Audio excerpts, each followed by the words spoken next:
Well, here we are, questing for Glory 7 and Avernum. So for any who don't know, this is the first remake of a game that was called Exile from 1994, I think.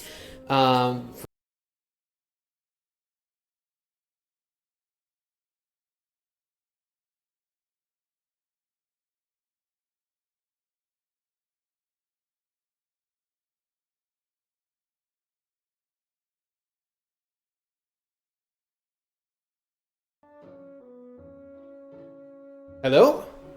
Apparently I was echoing. Am I not echoing now? Are we all good? Cool. Okay. I'm not hearing anyone telling me I'm echoing. Oh, wait, yeah. By the way, I can see chat. Avernum was indeed a remake of Exile. There has also been another remake of Avernum in, I think it's 2015, called Avernum Escape from the Pit. Anyway, now that the technical issues have been sorted out, we're going to get into this game. So this game was a Windows 95-ish, or later. It's from 2000, so Windows 98, Windows ME. The music you're hearing is, on my end, it's background music, because this game has no music. Jeff Vogel, the creator, doesn't like music in his games. So we're going to go to New Game. If anyone has any name suggestions, I need two names. I need a name for a cleric and a name for a mage. You can see we get 4 characters to create. We're not going to worry about character number 2. We're just going to delete them. Character number 1 we're going to leave alone. And Rosalia and Mycroft here are going to be made into custom characters. So if anyone has any requests for names, I will take them up until a point when I finish character creation. Anyway, the first character, Rosalia, at the moment, we're going to turn into our priest. So this is your character creation screen. This is all the different skills that a character can have. Our interest here is mage spells and priest spells. 1, 2, 3 mage spells, and 6 levels in priest. 8 levels in priest. And over here are traits. So you might notice I could give this character, say, toughness. And it tells you, the body is resilient, constitution is strong.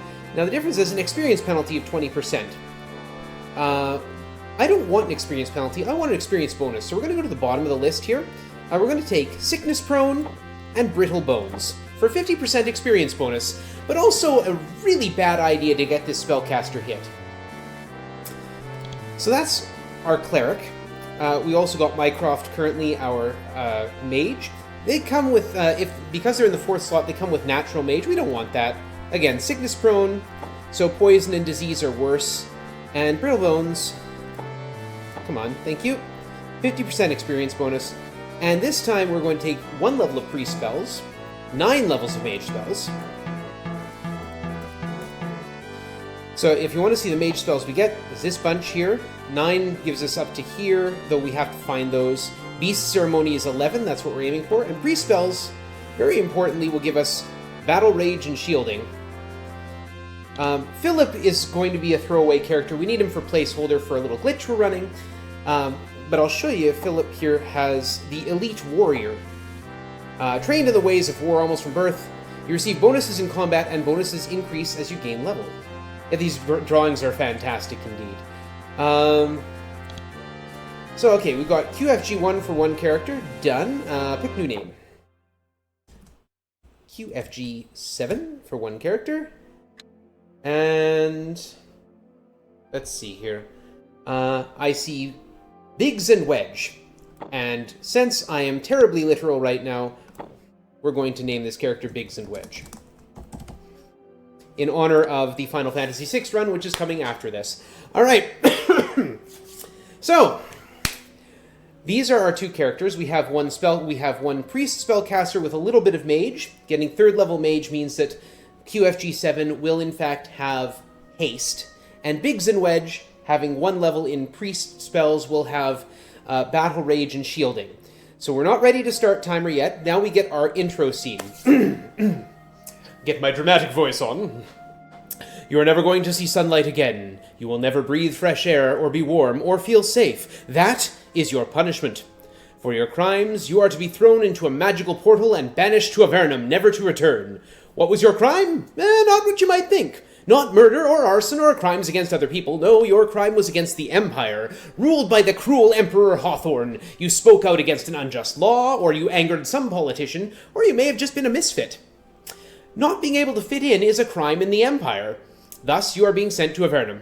It is not a different land. After all, the Empire controls the entire surface of the world. All 4 continents have been completely submitted to its rule. No, Avernum is a series of caverns far below the surface of the world. It's a dark subterranean place, a place where exiles like yourself spend the rest of their lives far from the light. What's it like there? Nobody on the surface knows. All they know is dark and unpleasant, and a place to be regarded only with fear. Some people believe that there is no air, warmth, or food, and death comes with merciful speed. Others believe that there is enough food to enable Avernites to endure a miserable worm-like existence until, of course, the monsters get you. And a few believe that Avernum is a paradise, a subterranean land of pleasure and relief, of freedom from the Empire's iron rule. People mad enough to believe Avernum is a paradise soon end up there themselves. They don't really know what it's like. Nobody on the surface does, but soon you will. There is no appeal to the judge's decision. Early one morning, in a low stone building far from any city, you are taken to the teleporter. You breathe clean, fresh air one last time. Then they throw you in. We are going to begin time when I click the mouse to continue. Here we go. 3, 2, 1, let's roll. Okay, this is the Avernum, the screen of Avernum. I can use the mouse to move, but the mouse tends to multi-click. So still stunned from your trip through the portal, you stumble down the rocky hill. As your vision clears, you look around at the world of Avernum for the first time. You are inside what looks like some kind of fort. It is made of large blocks of stone, roughly mortared together. Wood must be rare down here. I mean, it is underground, right? No trees. Only doors are made from it. There are a few trees nearby. Strange things, more fungus than wood. It's not as cold as you thought you would be. In fact, it's very warm and moist. The smell of sulfur hangs heavily in the air. There must be volcanic vents down here. Even though you're far, far underground, you can still see fairly well. The stone roof far above you is covered with a thick layer of glowing fungus, which bathes everything in a sickly greenish light. You get a clear idea of your surroundings. In particular, you can see the small pale man waiting at the base of the hill. He seems here to greet you. We're not going to talk to the small pale man. We're not going to talk to many people at all because this is a speedrun.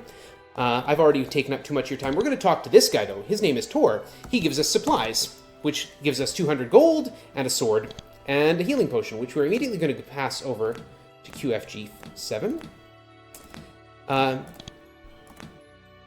This game has some excellent writing. I highly encourage anyone who is interested in this by the end of the run to please do pick this up.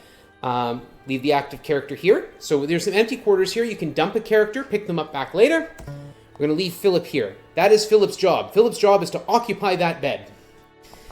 All right, we've talked to Tor. We need to come over here and talk to Warwick. Warwick is a recent arrival. We asked, have you arrived recently at Port Avernum? And she's asking about her sister, Anastasia. She was sent here a few years ago, and I don't want to leave until I know where she is. We haven't met anyone, but we have a quest. So we're going to now leave. These writings, these little patches of writing are excellent, well worth reading. I'm not going to read through all of them because we do want to get out of here at some point. We're going to follow this road over here to this town of Silvar. Be prepared for the fanfare. Normally I play with the music off, but that's boring. So here is Anastasia. Item number 3 on the list. I met someone named Warwick. She's looking for you. She's in Fort Avernum. Really? My sister's down here? That's terrible. I was hoping she'd be able to evade the Crow forces. If you see her again, please tell her I will go there and bring her here as soon as possible. So, that is a quest complete, but we have to go back and collect our reward for it. We're going to do that in a bit. We're going to talk to this character up here. This is Jay. He's a refugee. Does it mean you're looking for work? Would you like to join us? Pay him. He wants to join us, so he wants me to pay him 100 gold. We are going to take this character into the first unused slot. Taking a new character into the party, you invite her to join you. Here's Jay. Jay is stronger by far than anything we could come up with at nearly this level. He's at level 3, which means he's not going to gain a level for a while, but his bow skill is high, his melee weapon skill is high, his stats are high, strength, dexterity, endurance, and his way better than he has any right to be at this level. Also, because he was created into the first character slot, he got the Elite Warrior trait, which means as he gains levels, he's going to become even stronger. So, we're going to now leave here. We're going to walk up here. Ignore all this stuff. There's a dead body up here. We're going to take the sword from the dead body. Jay is going to put that on, because it's an iron longsword. It's better than his stone short sword. Pass all the food back, because it stacks up. At the top of the hill, there's a fortress. This is a bandit fort. We're going to go in here. They're over here. We're going to drop into combat mode. So in combat mode, the characters move individually. I'm going to kick down this door, go right there. We're going to buff up Jay. So these are priest spells. I've got my selection of spells. If you ever played Exile, the selection of spells is huge. This game only has 16 in each character type, mage and priest. So we're going to cast C, which is Battle Rage. And you see a nice little B there for Blessing. That means Jay is going to hit harder. And we're also going to cast Haste. We're going to be using Haste a lot. We're going to wait, new round, we're going to wait till the end of the turn. So now all the enemy characters have acted, which means that I can walk in and take essentially 2 turns in a row. And we use a shielding spell, and we wait.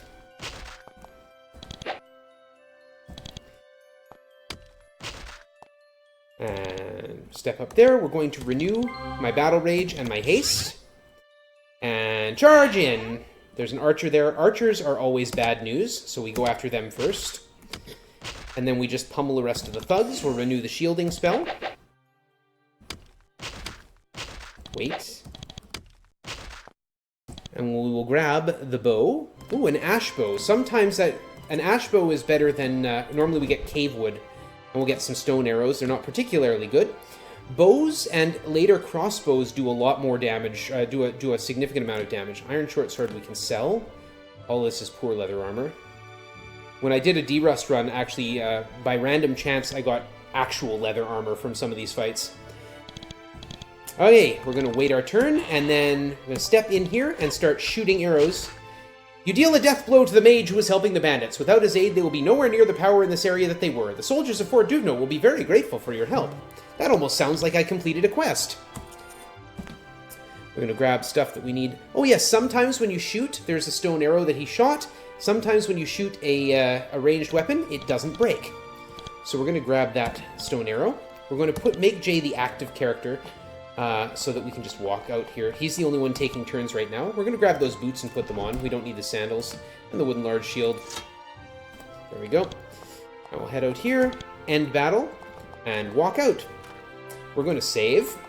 I have to remember to save frequently because otherwise I'm going to have to... at some point, I'm going to have to load, and it's going to be painful. Right, so we're going to head into... We're actually going to... There's a little dude here. We're going to see if we can catch him.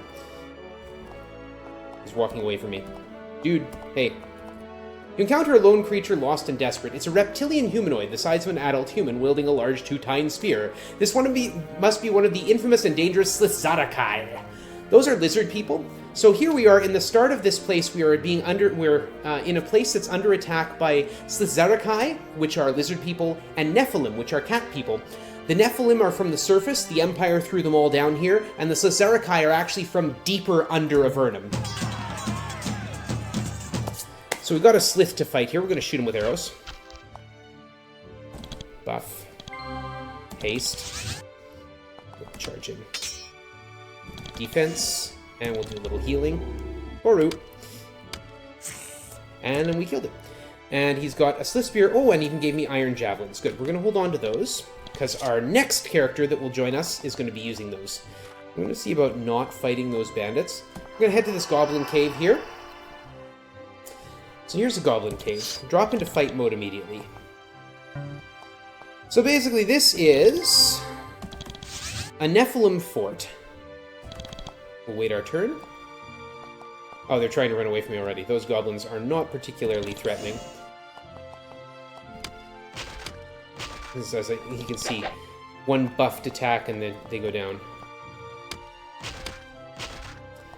Now there is an auto map I can open up. It's down here in the bottom corner. We're going to grab the healing potion and the money. 1, 2, 3, 4, 8. Oh yeah, we need to throw some light spell up. There we go.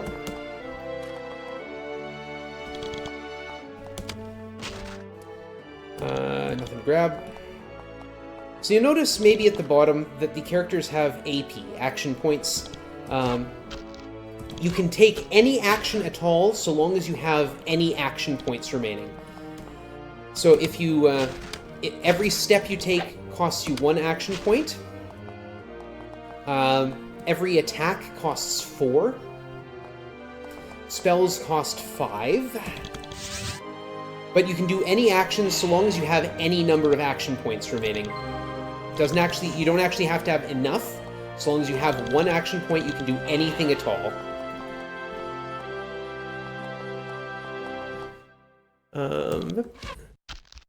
Oh, good.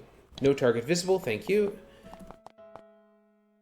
Yeah. Bows and crossbows are, and javelins and other throwing weapons are actually extremely powerful, which is why I make use of them.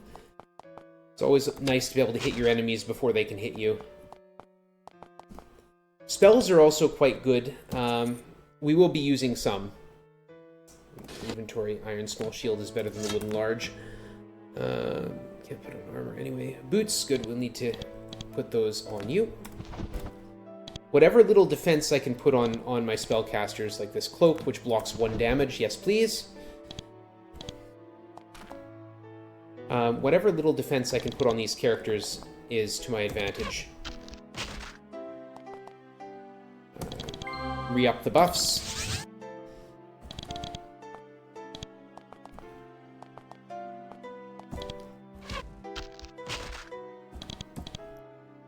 Wait, they'll come to me, and I will stab them.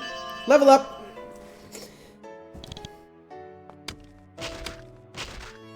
Biggs and Wedge is now level 2.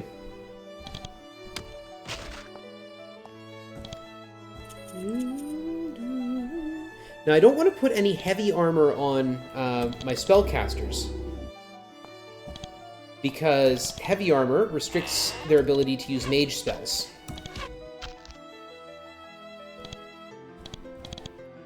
Not priest spells, just mage spells. You've slain the leader of the Nephilim of the caves. While these irritating humanoids may one day try to return here, the loss of their leader will be a huge setback in their creation of a base. The humans at Fort Duvno, a place we haven't been yet, will be very pleased. We're gonna grab some weird meat.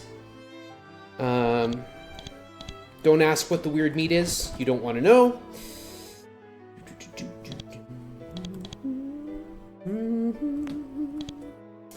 And we are almost done in this particular piece of dungeon.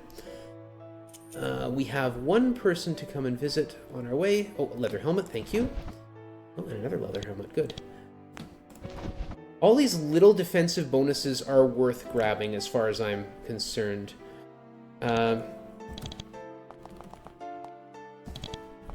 In order to end combat, we have to be close enough together, otherwise it just won't let me. In Exile, it didn't have that restriction, and you could end up, like, putting your characters all the way across the map from one another and then ending combat, and they'd join together somewhere in the middle.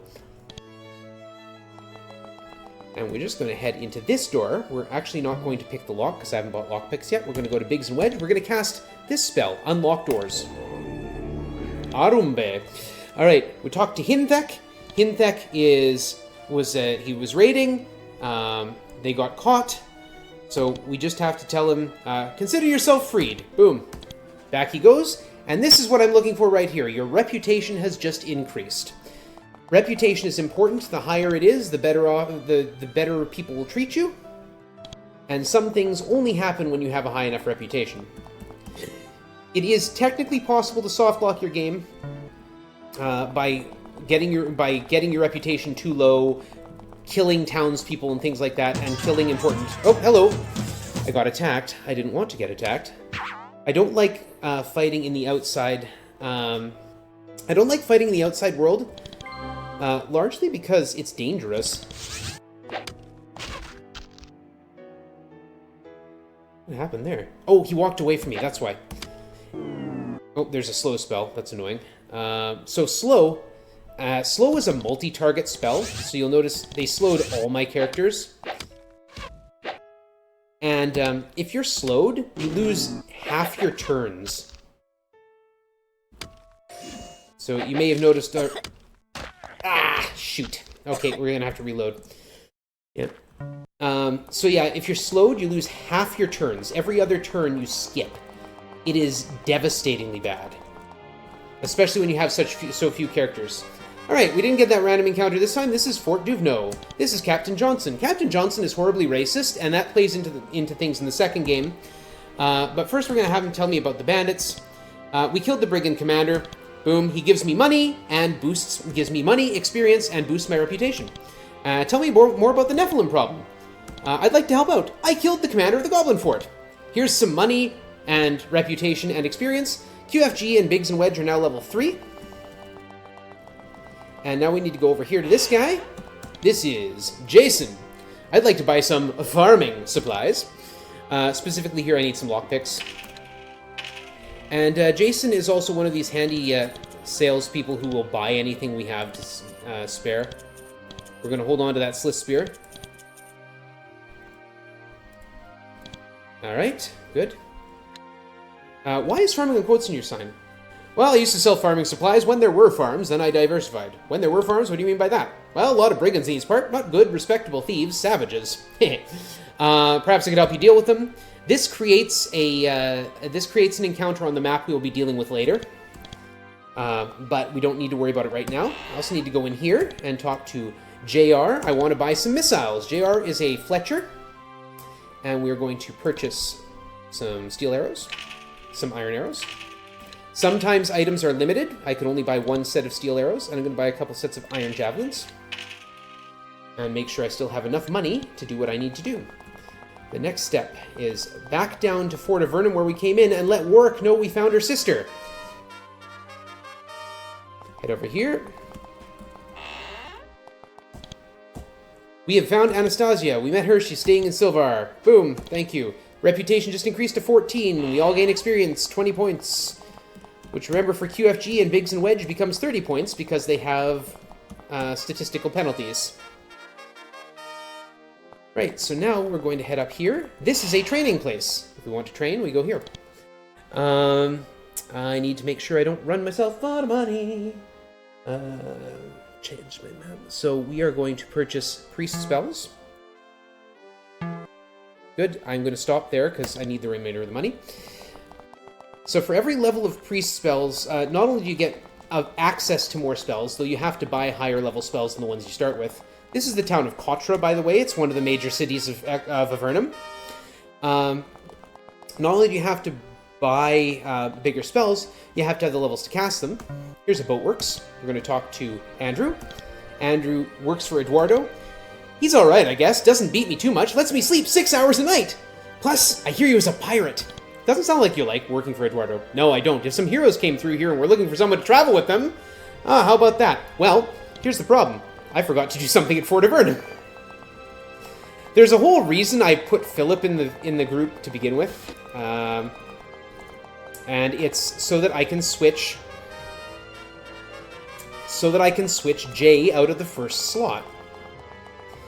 So let's grab Philip. We're going to rotate Philip into the first spot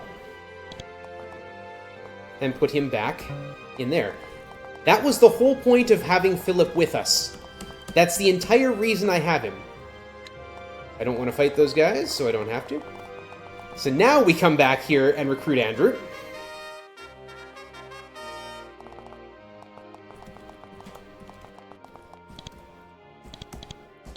So you could come with us. We could use another strong fellow.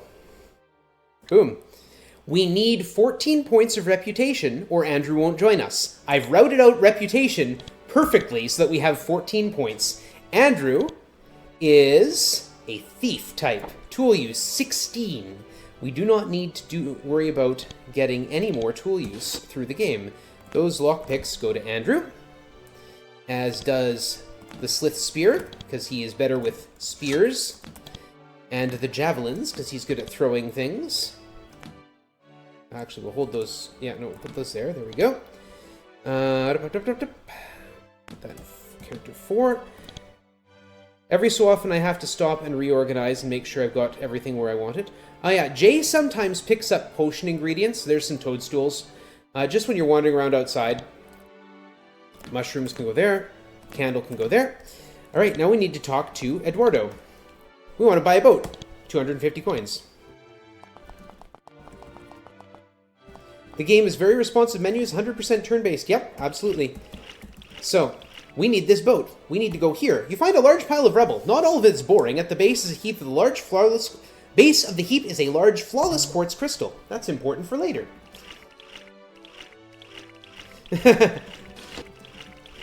Well, we'll see. Here's a large, might be human. Lying in his hand is a large crystal, broken at one end. There's 2 quartz crystals. This is a Slith fort. So we're going to fight some Slithzerikai. Drop into combat.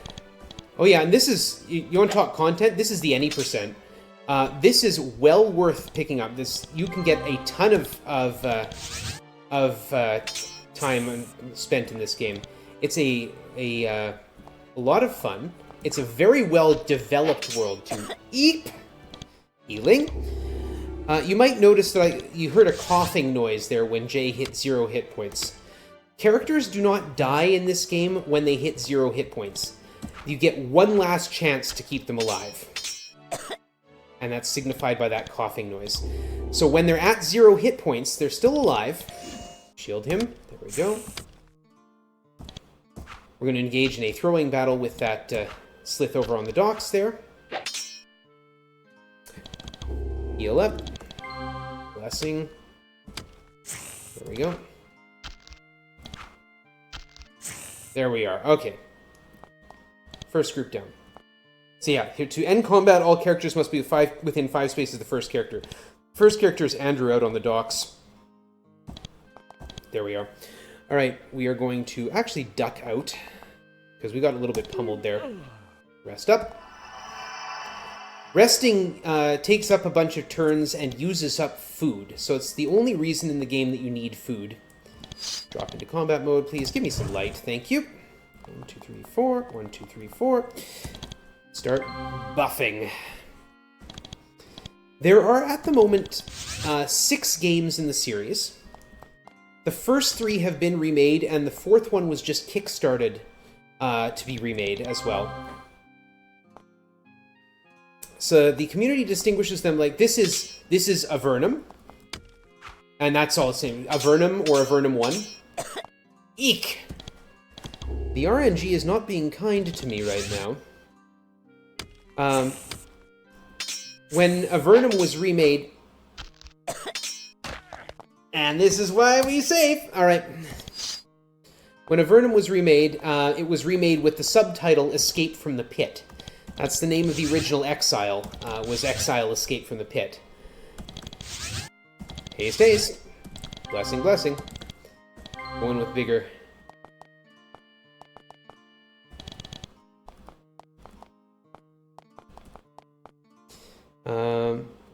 So the community refers to this as Avernum, and the 2018 remake as Avernum: Escape from the Pit. Similarly, Avernum 2 doesn't have a subtitle. Its remake is Avernum 2 Crystal Souls. That's annoying. Used to scroll, Andrew falls asleep. That was the noise you heard of him yawning. So we have a spell here called Unshackle Mind, which will deal with that. There we go. And we'll heal him up. The third game is called Ruined World, I think. There were only 3 games in the Exile series, so that's where the subtitle remakes stopped. But Avernum goes up to game 6, and they're all just numbered. So Avernum 6, or Avernum 4, which is being remade as we speak, has the... has a... I can't remember what it is now. A sort of generic subtitle, which is a little bit unfortunate. Gonna grab some money while it's here. No need to pick those up. We'll have the fight. Oh, yeah, I can grab the spears, because we'll sell those. And we'll use a mass heal. There we go. Stabby, stabby. Pokey, pokey. Oh, for Pete's sake. 6. 3, and heal. Okay. So there's 3 major quests in this game. When the... yeah, Greed and Glory, thank you. That's the name of the 4th game. When the exiles first happened upon this place, when the Empire, the whole history starts when the Empire first found this place, this system of caverns, generations ago, they sent an expedition down. That expedition got utterly wasted, just got completely destroyed. And remnants of them are found all over Avernum. You can find bits and pieces of them. But they decided that, well, you know, if they're not safe to explore, we might as well start throwing people down there as a punishment. I mean, logically, right? Makes sense to me. So, what you ended up with is these very dangerous caverns with a whole bunch of people that the Empire thought were too dangerous to live on the surface sent down. So you had a bunch of mages, a bunch of rebel leaders, things like that showing up. You know, organizers, fighters, spellcasters. And they come into this set of caverns, and the first thing they start dealing with is a bunch of demons. The demons were led by a demon king by the name of Grahoth. I hope I'm pronouncing that right. And Grahoth was their first goal, and they beat up Grahoth, sealed him up inside a bottle, and left him there. But lately, so about 20 years later, they've been finding that Grahoth can actually strike out at them from within the bottle. This is causing problems. So one of the 3 major quests in the game is to kill Grahoth. And it's highly involved. It involves killing a Slith King and the destruction of one of the fortresses in Avernum. It's a big deal, that one. Scroll bolt of fire, that will sell. Don't need to carry these stone spears around. Green tunic, just in case you wanted a green tunic. We're going to sail this little boat over here. We came in for one thing and one thing only, and it is this large piece of broken quartz crystal. And also to get a bunch of javelins and slith spears. So Grahoth is one of the major quests. This is swamp. If we walk across it, we'll get poisoned. Unless we use this handy little spell here, safe travel. Koru indeed. Walk across here. In this cave, we find an old drake. It's no threat to you. If you attack it, you kill it easily. We approach and try to talk. It's hungry. He's been eating mice. Yeah, we'll give him food. And then he comes back and gives me a quartz crystal. How about that? We've got 4 quartz crystals now. We need 6, but we're going to stop at 4 for the moment. Poison Swamp, is this a Dark Souls game? No, it's an Ultima game. So yeah, we're going to head up here. This is Fort Dranlon, and we're never actually going to go to Fort Dranlon. There's a bunch of Slith villages down there. We'll head back there and do some damage there in a bit.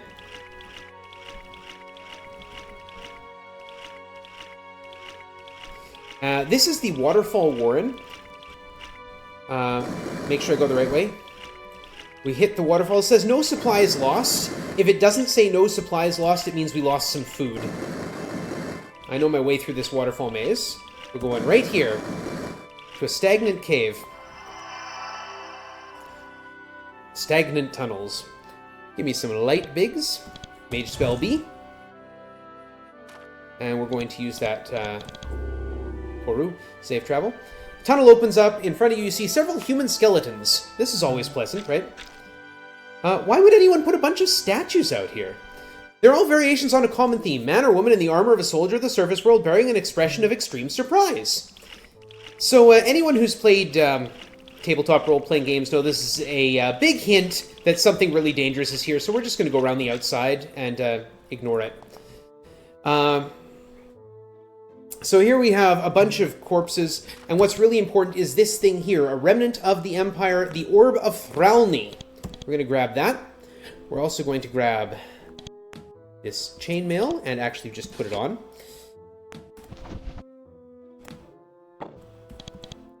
We don't need that. We need this one. There it is. Plate mail. We're going to sell that as soon as we get someone who can carry it. Iron javelins. There we are. And we need to go in here. We're going to pick that lock. And we're not going to go through that door. We're going to go through the secret door there and grab these. We're going to grab this potion and drink it immediately. QFG7 feels much smarter. And this one is haste elixir. So what that is, that's a knowledge brew. It gave QFG7 5 more skill points, which is good because QFG7 needs a lot of levels. That's not a basilisk, that's just an ordinary giant lizard. There are basilisks around, hence all the statues. So QFG7 needs a bunch of levels in priest spells. And we hit some rapids, and we're out. We don't want to deal with that eye beast over there. That will just destroy us at this level. Also don't want to deal with that cave. It will do the same. Sail out of here.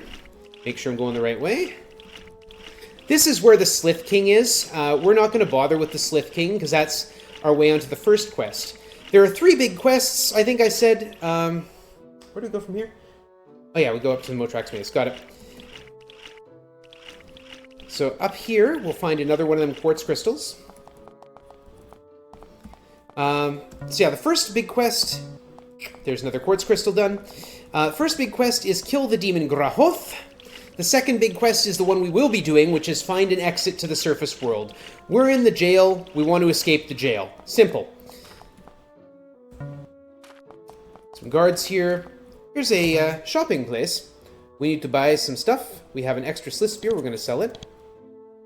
We can't sell unidentified items, but we got an extra Slith Spear and a Bolt of Fire. Silver ring, some Slith Spears, and a Stone Spear, apparently I picked up by accident. So that's the Orbithralny. You can kind of gauge how much different shops sell or buy things for different rates.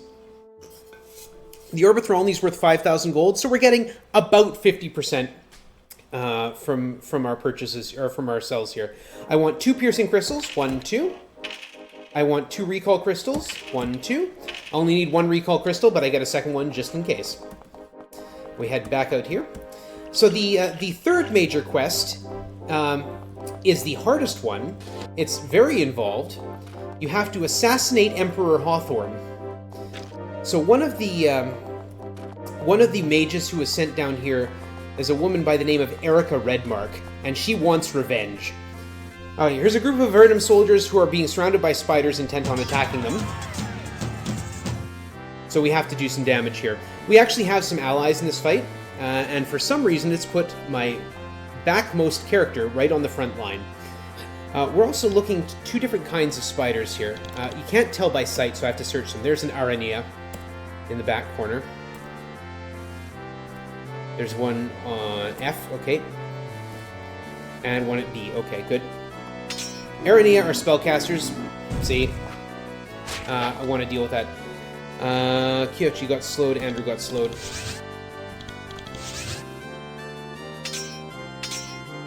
Want the Aranea to die as quickly as possible, so they don't do that.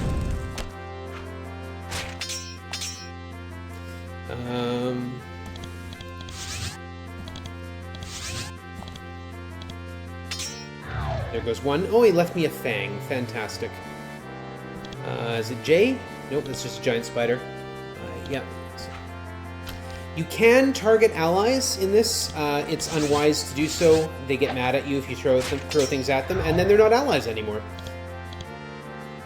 And while they're being allies, I'm not the one getting webbed, so that's good.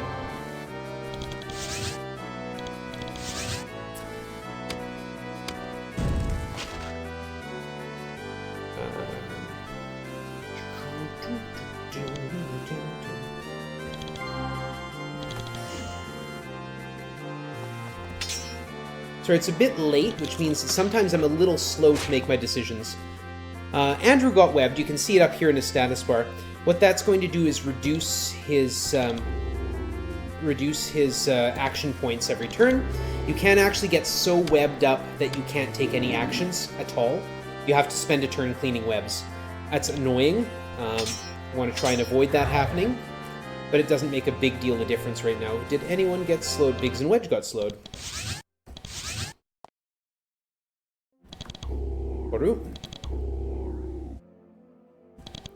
Oops, see, it says that creature isn't hostile. Surprise statues is never a good sign. No, chat, it is not. And now the spiders are trying to run away. Much like in Ultima, if they reach the edge of the map, they will leave. Which, you know, they're not going to be carrying any equipment or any, any stuff. But, you know, it's potential experience.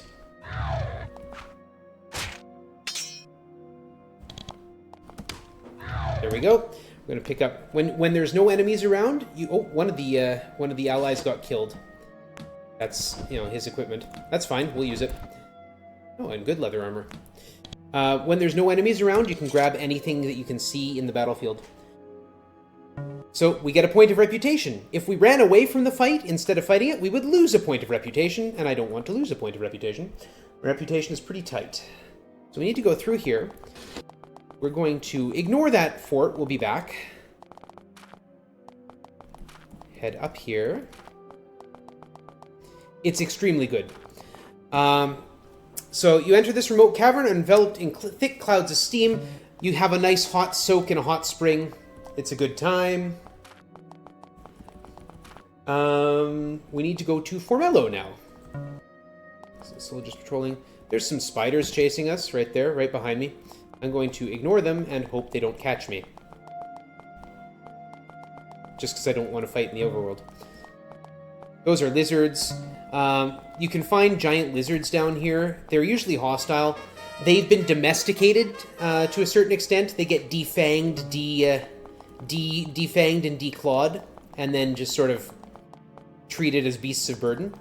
We talk to this dude right here. He will identify items for cash. So that elixir is a haste elixir.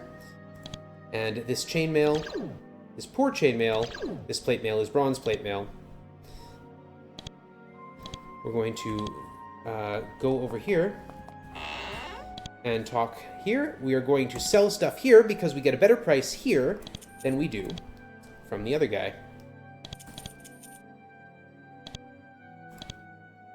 Yeah, see, 2461. All right, we need to talk to this woman here.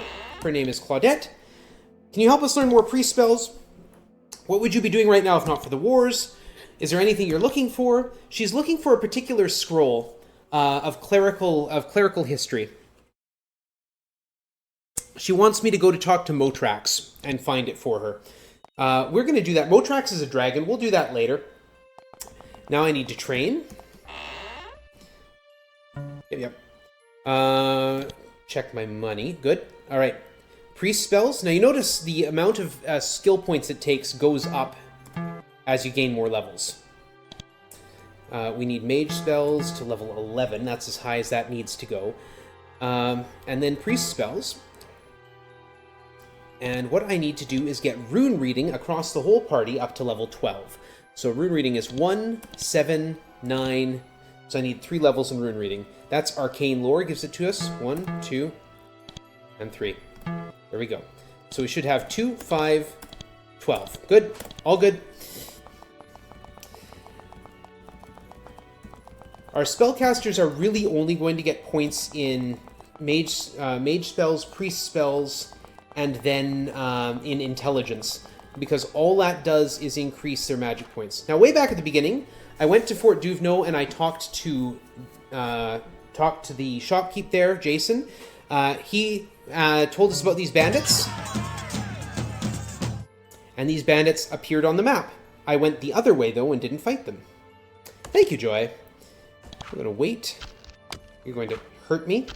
I would prefer if you stop. Thank you. We are going to haste our spellcasters. And Q, that's what I want. Assassinates. That's a critical hit. When you see someone assassinate something, assassination is actually a skill that you can train levels in. It's worth having a couple levels, though, because we're speedrunning this. We're going to have low levels, and you really need, if you're going to successfully assassinate something, you really want higher levels than it.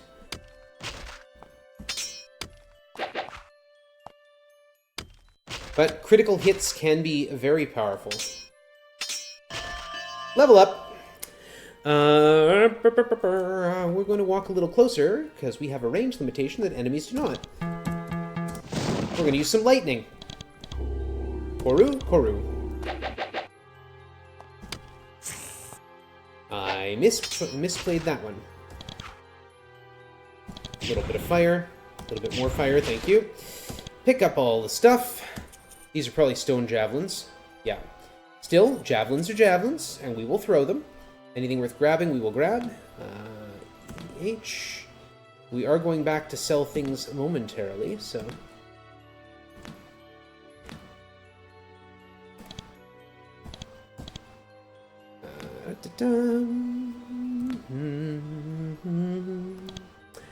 If anyone is curious, the music you're hearing in the background is music that I have written because this game doesn't actually have any music. Jeff Vogel doesn't like background music in his games, and that's fair. I mean, they're his games. He doesn't have to like it.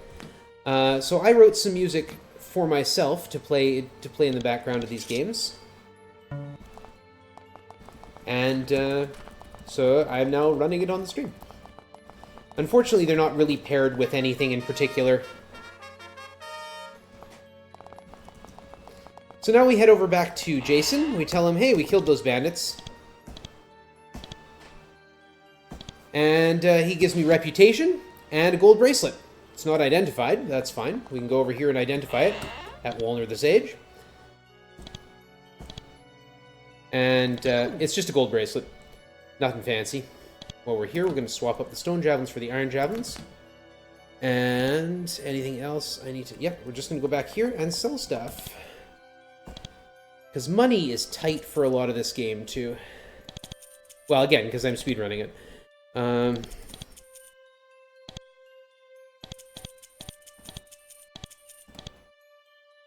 are you carrying? Healing potion. You shouldn't be carrying a healing potion. That should be up there.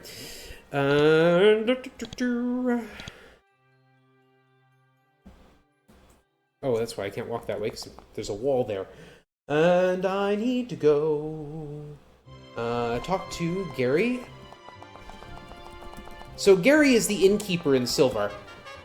Gary's going to ask us about where a hot spring might be, and we already found one, so we're going to tell him about it, and he's going to give us money and reputation. Any jobs? Yeah. And I found a hot spring. Here's some money, here's some reputation, here's some experience. Awesome. Here's a place we can train.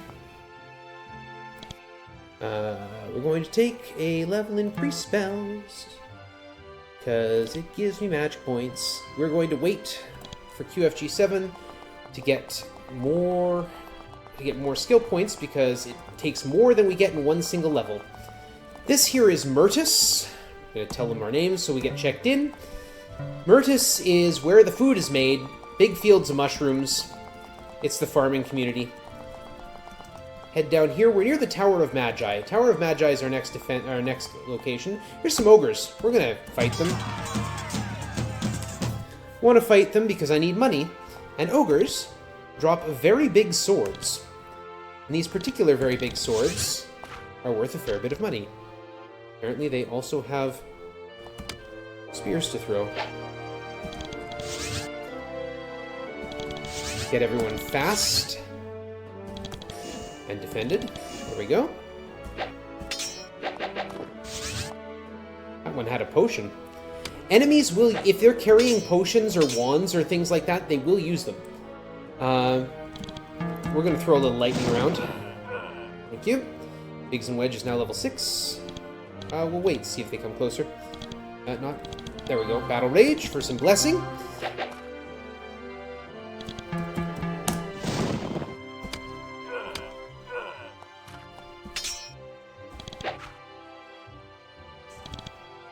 Really need to use my magic up. Alright, we want to grab some great swords. Oh, more javelins for Andrew. Gonna have to do a little rearranging here, that's alright. Inventory management is a pain. An unidentified greatsword, though, that is a weapon. Yeah. Okay, yeah. Drop that, thank you. Grab, put on. Drop a bronze greatsword. That should give you room for those javelins. There we go. Out of combat. Okay. If the swords are so great, why did the ogres lose? Well, very simply, their swords are great, mine are greater. So this is the Tower of Magi. It's the center of magical research in Avernum. I'd like to do some shopping. Here, have some greatswords. There's one that's not identified. You're gonna just use that, thank you.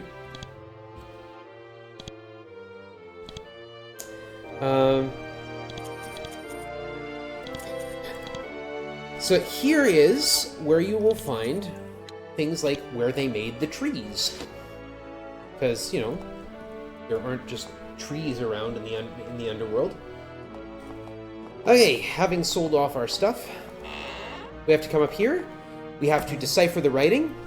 Adje Hawkeye, madness. And I just realized I should have enough points, yeah. We need to know that name, Adje Hawkeye. We're going to head around here through the secret door. Pick this lock. This is a magic barrier. We can't walk through it. But I purchased piercing crystals. Make sure I got the right one. And it gets rid of the barrier. Because I want this. Decipher it. If I didn't have 12 levels of rune reading through the party, I would not get this. This gives me haste level 3.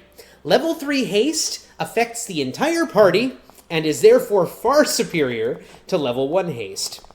We also need to come talk to this guy about the Hawkeye Lord. Hawkeyes are very powerful demons. Hawkeye Lords are even more powerful. You're not from the tower, you might be trustworthy. A powerful creature has been brought here, it may escape any day. Solberg of the Triad left. When did Solberg leave? He went away a year ago, I don't know why. He was my friend, looked after me, said if he ever was needed, instructions for where to find him were left on a hidden cave east of here. So we need to go get that. So the Triad is the 3 mages who run the Tower of Magi. They are Solberg, Linda, and X. X is kind of useless, as you would expect from anything called X. He's not particularly handy.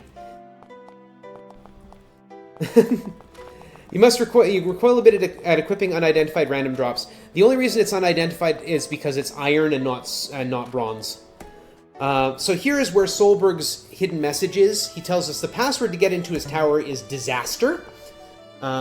Because he doesn't like that they've summoned a Hawkeye. We're going to have to take that Hawkeye out because it's got something we need. And in order to do that, we need to talk to Solberg. Now we head over to Fort Emerald. So you might notice down here there's the maps. The map is 7 segments by 6. And we start on the easternmost side. We don't need these descriptions. The descriptions are fascinating and fantastic, and I absolutely encourage you to read them. That's the town of Almaria. We're not going there yet, so we're just going to use the Orb of Thralny, which lets us fly. You soar up into the air. 1, 2, 3, 4, 5. 1, 2, 3, 4, 5. If I misjudge and fall into the water, I die. So I don't want that to happen. This is the castle. We're not going there. Great big tourist trap. You don't need to go there anyway. You do for the other quests, but not for the one that we're going to be finishing. This is Fort Emerald. We're going to do them a solid. When they see that we're human, as opposed to Slith, they let us through. This is the front lines of the fight against the Slith Zerakai. We need to talk to this guy over here, G. Hodgson. He knows some alchemy. Can we help you? Give me some Aranea Fangs. We found one, so yeah, here you are. It just gives us experience for it, but it's 15 points of experience we didn't have before. So there's a Slith fort up here that's really been bothering them. We're going to take it out. Drop into combat right away. See those magic barriers? They just threw a spear through it. I'm just going to shoot arrows through it right back at them. Or just miss, you know. We are going to haste... we're going to move up to the... That's the wrong button. Cool. We're going to move up to the barrier. We're going to use that other piercing crystal. Boom. And one of the barriers resisted. So the Sliths have been using magic barriers to keep the fort intact. Cast some... haste on the entire party. That's so lovely. Wait my turn. Now down this way is a Slith with a... well, there's some asps here that I want to get rid of. There's a Slith that has a wand of slowing, and I want to try and kill it before it starts using it at me. Wait till the end. There he is, Slith Warrior. So we're going to shoot at him. There he goes. Now the fun part is I have to get up there and get it. Because otherwise the Slith beside him will pick it up and start using it, because that's the way this game works. Heal up Jay, protect him. Defend. Alright.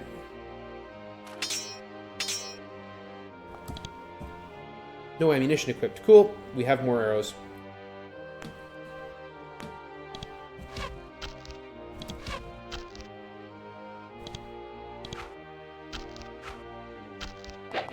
Oh good, they're just throwing at me. Good, they're just hurting me, they're not slowing me. Damage is easy enough to deal with.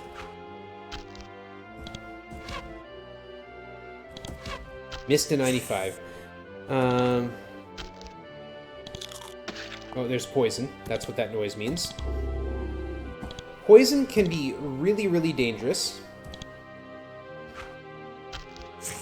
Partly because it accumulates. If you keep getting poisoned, the poison gets worse and worse and worse.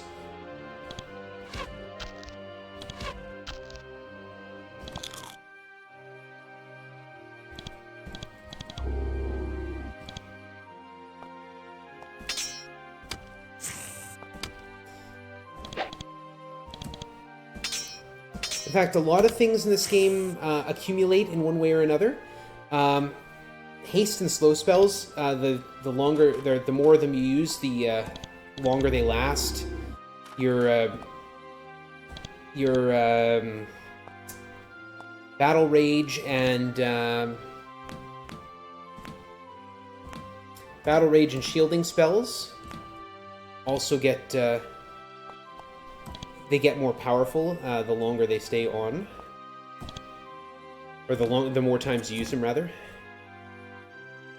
Up stone arrow. Wait. We are going to re-up. Speaking of which, battle rage. Now there are upper limits to these things too. And we are going to wait till the next turn. Because through this door here is my target. 3. Andrew should be going in first. He's got more hit points and he's got the better armor, and. Speaking of better armor, let's throw some shielding on these guys. We just did a haste, so we are good.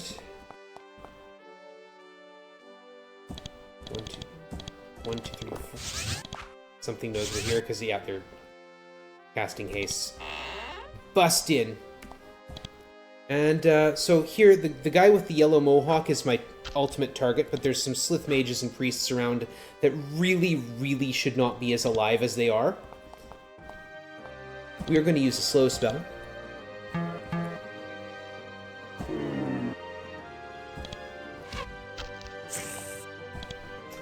Hey, look, it's a nice raid. Nice to see you guys. This is Avernum. It's a lot of fun. Step in, start shooting. You really want to get the spellcasters out of your way. Great, thank you. Miss your first attack, and then...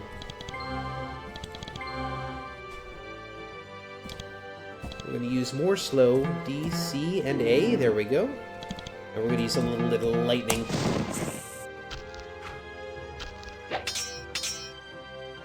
Really want to avoid my spellcasters getting hit, because you saw Biggs and Wedge there took a big hit. We're going to use Mass Heal. We're going to wait. Lightning. There goes the Warrior. Thank you. Youch.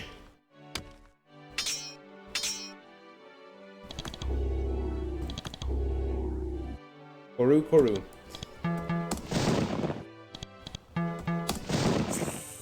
There we go. Down he goes. Level up. Leader of the Slith garrison here went down. There was more information there, but... fire. No targets visible. Good, thank you. This is Icy Chainmail. I won't be using that. You don't have a cloak yet. There we go. And javelins. Oh, unidentified Slith Spear. That's good. That is a fine Slith Spear. It's better than your ordinary everyday Slith Spears. Okay. I'm going to drop a Slith Spear or two so that Andrew can carry more. I'm going to cast a Mass Heal and defend. Back up a bit.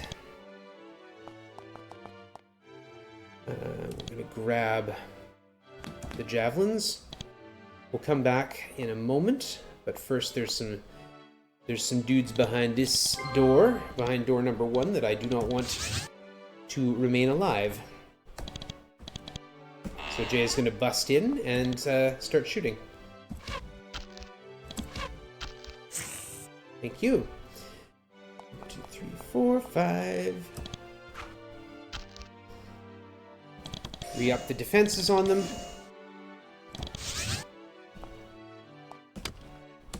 Do some stabbing.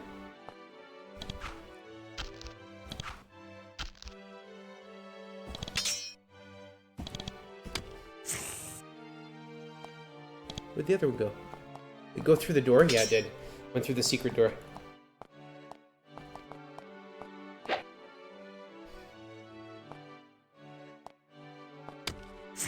There we go. End battle. This is what we want right here. Oh, not right there. There. Stone box. There's nothing interesting. You can find a pouch of gems. Boom. That's 750 gold. And we want that. Because money is tight in this run. We're going to grab a bunch of stuff on our way out. Again, for the reason that money is tight in this run. And also that Andrew can use the ammunition. So there's a bunch of reasons to go through this stuff, and that's most of them. Iron arrow, iron javelin.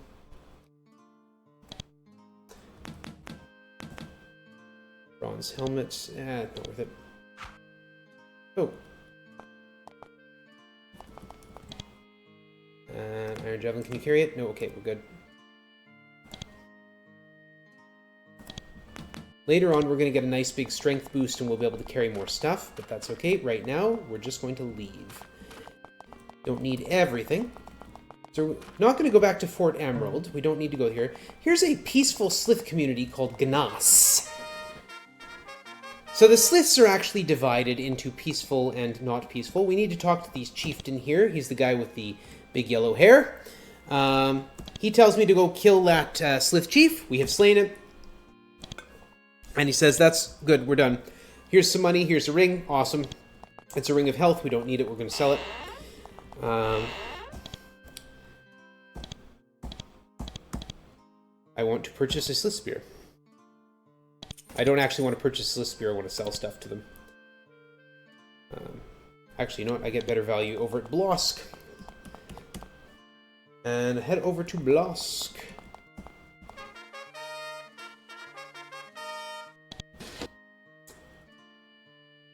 This chainmail we're going to put on Jay. It's icy chainmail. It protects from fire. And ice, in fact. I need to identify some items so that I can sell them. This one, for example, Ring of Health. I don't need it. It increases regeneration rate, but regeneration rates are fairly slow anyway. It's never fast enough to get you... it's never fast enough to get you over, like, to be useful in combat, for example. Get you over that hump. Don't need the Wand of Slowing, Silver Ring. One stone arrow will just get it out of there. Poor leather armor.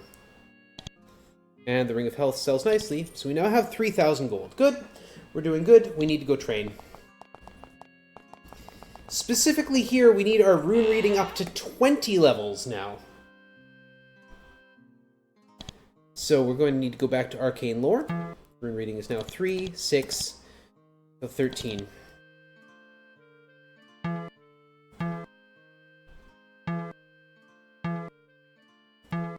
So now what? 3, 11, 11 and 7 is 18. 2 levels in Priest Spell will give me another level of rune reading, so I need one more I said, 2 levels in priest spell. There we go. We're there. Actually, get a point of intelligence. We'll do it too. Cool. So, priest spell's up to level 14. The priest spell we're looking for is Divine Warrior. Requires a minimum level of 16 to cast, which is why I've been putting QFG7's levels all into priest magic. Alright, we need to head over here to Daharmon, the last of the big cities.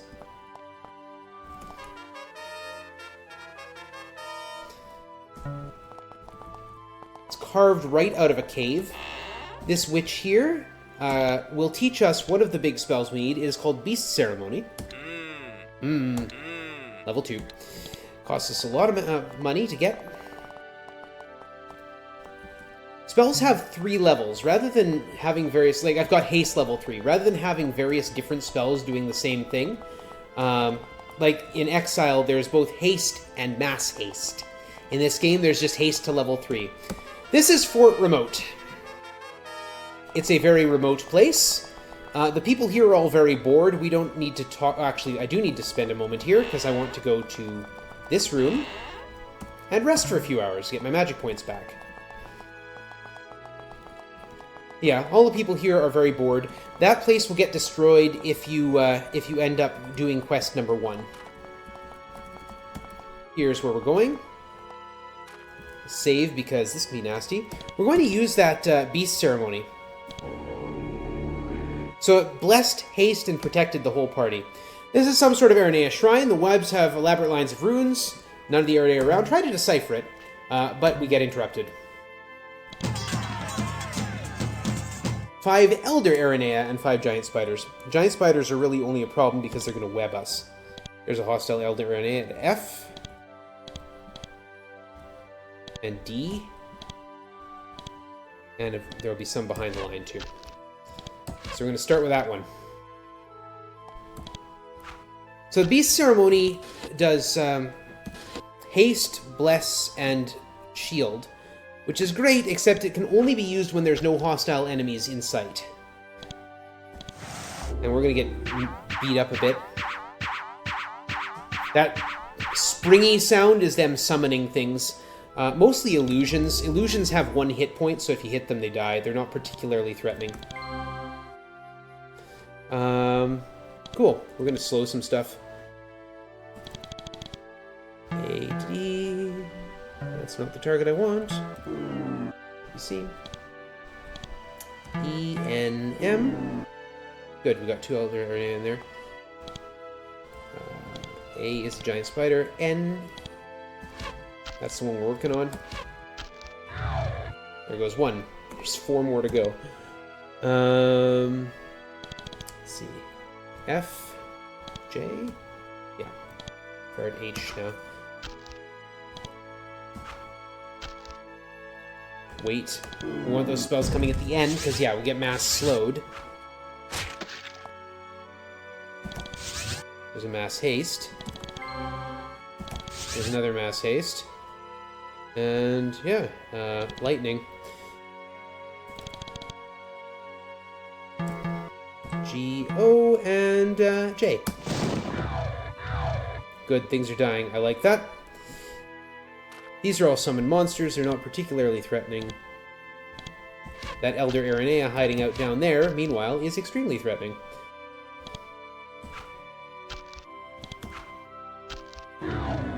There's a slow. That's what makes them threatening.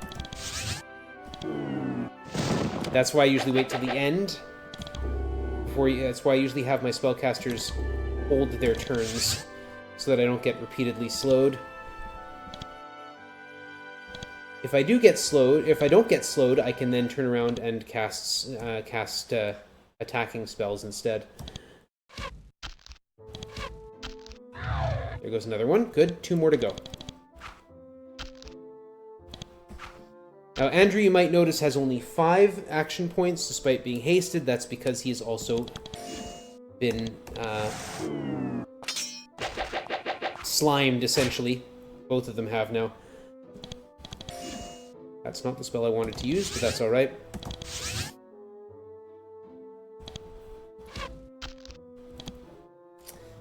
Out of arrows.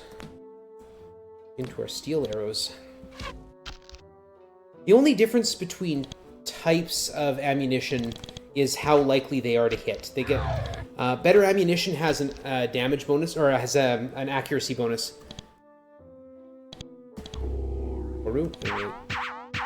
Oh no, not illusions. Not goblins. Oh, those are Nephils, even worse.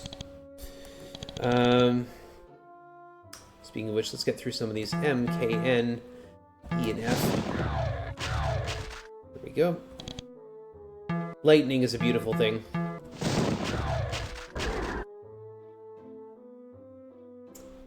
Nothing for you to do immediately. Just keep shooting.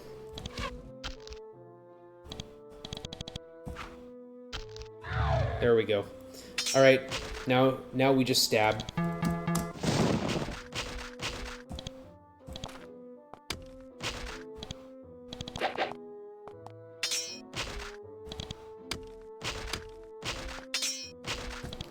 Grab all the stuff we've left behind, all those Arania fangs.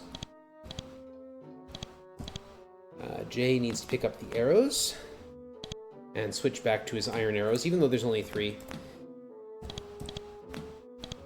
End battle. How we go here, deciphered again. This gives us the spell Dispel Barrier to level 2. Dispel Barrier is very hard to get. There's a special quest you're supposed to do to get it. This way's faster, so I do it this way. But that's why I needed 20 levels of rune reading. Again, we're going to stop and rest. Yeah.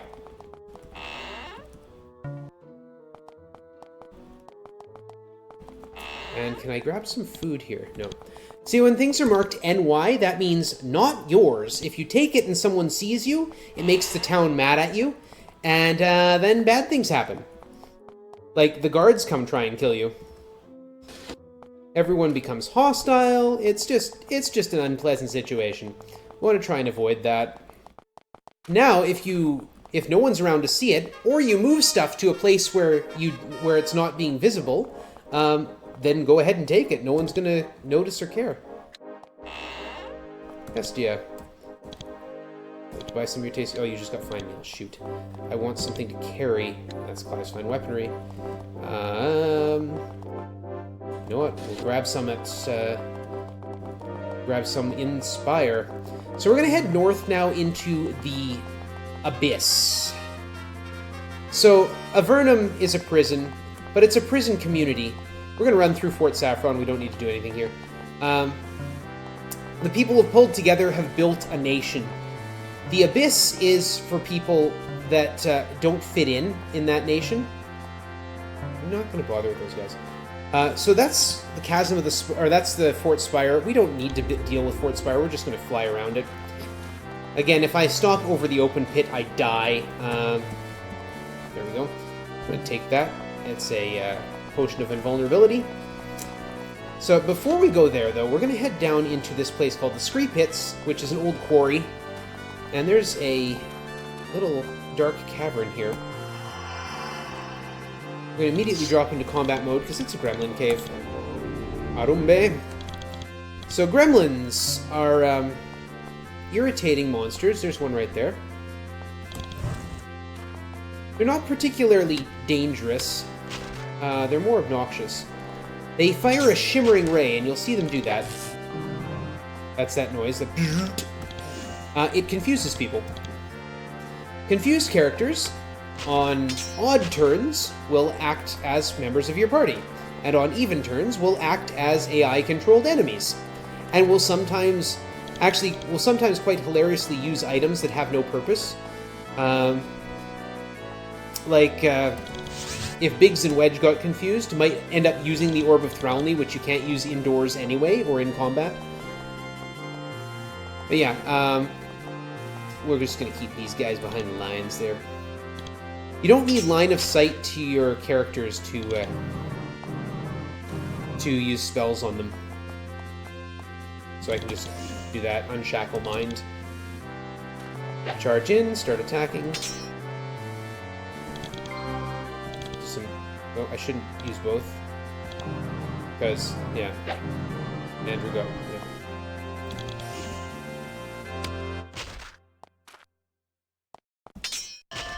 Level up. Wait. Yeah, good thing I waited. Unshackle both their minds.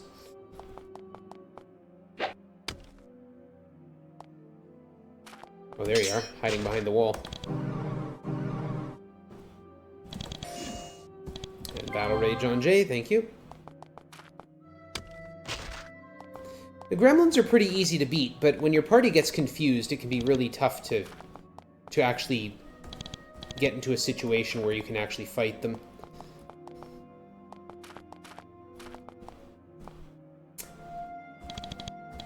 Oh, someone's in line. You also don't want to leave, if you're in line to be confused, you don't want to leave your characters with any ability points at all, because they'll use them if they're confused.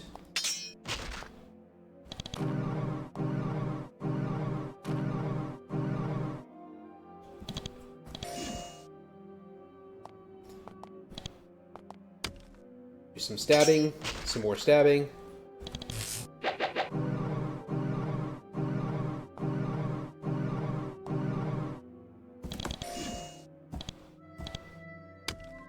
So we're going to wipe out all these gremlins, and we're going to leave here and then come back. I made a mistake there. Fortunately, it didn't cost me. We actually want to go into that. Portal, but you can't enter a portal in combat mode. And also, we want to make sure we got a lot of power behind us before we go into that portal. Because that portal leads us to bad places.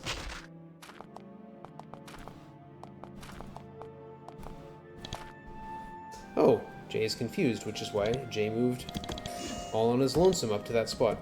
Hilariously, if I end combat every alternate turn as Andrew steps away from Jay, Jay will attack him in the back. Anyway, I don't have any food to rest, so we're going to just wait a bunch of turns. And hope nothing attacks me.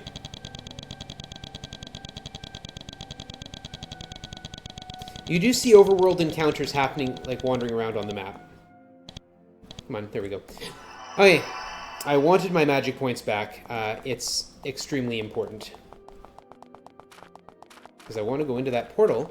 And on the other side of that portal is something we're not supposed to be seeing down here. An Empire fort! It's like, if we look at these portraits on the wall, there's a design on the wall here, a ducal seal from the surface world. The front of the door in front of you has a symbol on it, the sun symbol of Empire Hawthorne. The Empire is here in Avernum. It's not supposed to be here. So behind that door is bad news. We're going to wait for our turn. Going to step through this door. First thing to do is target the witch. She weighs as much as a duck. I'm not sure why it didn't die after 2 shots, so we'll take a 3rd shot. There we go. Next target is the archer. We're going to come in here and throw some lightning. Good. Good. Step in. The assassin is next. No ammunition. Get me my steel arrows. Get me my steel arrows.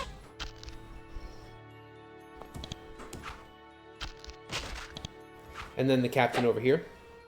Captain takes no damage. That is not what I want to see. We also need to go into here and touch this rune twice. There we go.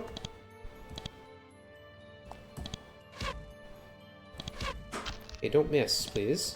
Especially your 95s. Don't miss your 95s. That's just bad news. End battle.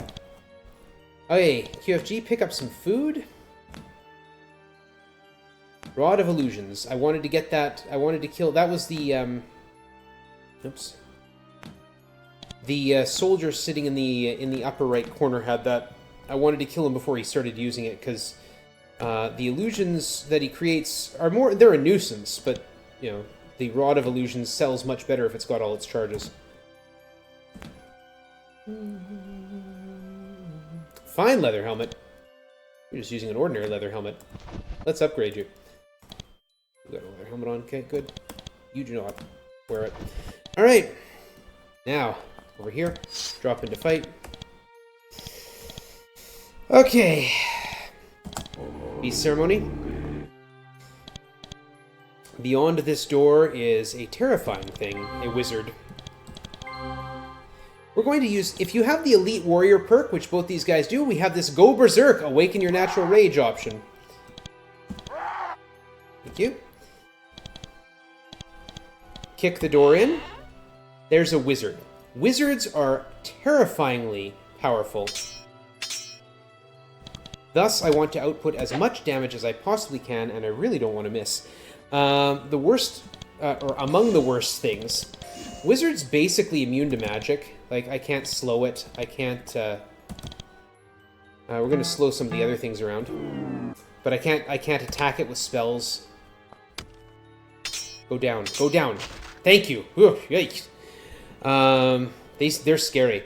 That will be one of, hopefully, only 2 that we fight. And the second one we'll have a lot more power for, so we'll wait and see what happens. Good. I think we're going to throw some more slow spells. There we go. And then some lightning. Right in front in the white robe, listed at B there, that is a high priest. The high priest is also scary, and is going to be a problem, but is less of a problem than the wizard. I'm going to hold off. But is absolutely the next necessary target. Wait. Divine Restoration. That's irritating. Okay. That was Enfeeblement. But we don't need to worry about that anymore. Unshackle Mind takes care of that. We are in good shape. We are going to reapply Slow, because I saw someone unslowing themselves. And throw some Lightning to try and keep Jay and Andrew alive. Yeah, when they throw lightning at me, it's a problem.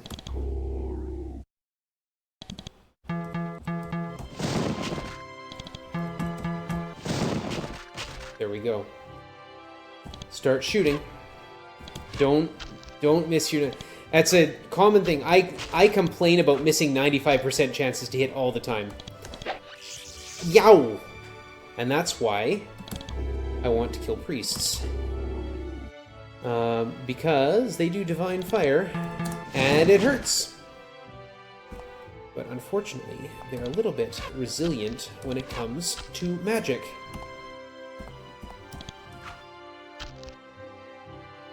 Wait. Okay, that's not the problem. Oh, they're not hasted, that's why. There we go, okay. Now there's one more thing to do, and that's this assassin right here. Get rid of that. That fight went actually extremely smoothly.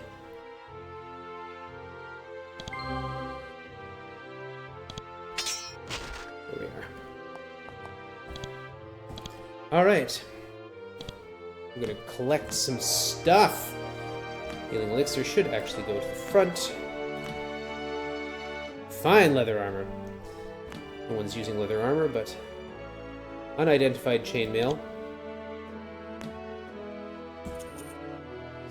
Mandrake used for potions. We will be selling that. Haste potion front. Iron studded armor. Iron large shield for sale. An unidentified ring.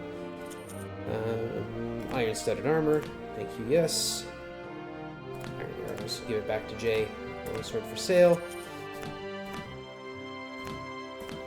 So yeah, we're going to take as much of this stuff as we can get away with. Steel longsword, beautiful. Steel shortsword is nice too. Some fine leather.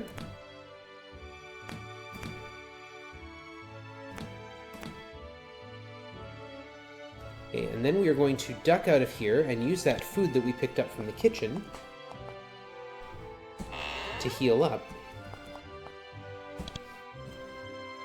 More stuff to sell. We're going to just throw ourselves off this ledge. It probably hurt a great deal, and it did. But it takes us right back to the exit. We're going to save, we're going to rest. Okay, we're almost done in here. We have to once more go through that portal. And remember that rune we touched twice. There's a second portal. Touching that rune changes where that portal is pointed, where it's going to take us. The second portal is down here. The assassin had some stuff too. Another fine leather armor. Beautiful. We may not have any money problems. I know that's a blessed spear. Can you carry it? Yeah, good. Okay, so we're going to go up this, step into the portal. Should take us to the upper right or upper left corner of the map, which is where it took us. I'm going to jump down this little ledge. Heal up. Some light, please, and thank you. So we're going to line up Andrew and Jay right there. I'm going to send QFG over this way. Biggs and Wedge is going to come up here and cast the Beast Ceremony. We'll wait our turn. So this is an orb. We're going to smash the orb. Cool. We get experience for it. It's nice. There's 2 demons there now. We don't fight a lot of demons in this run, but the ones we do fight are extremely annoying.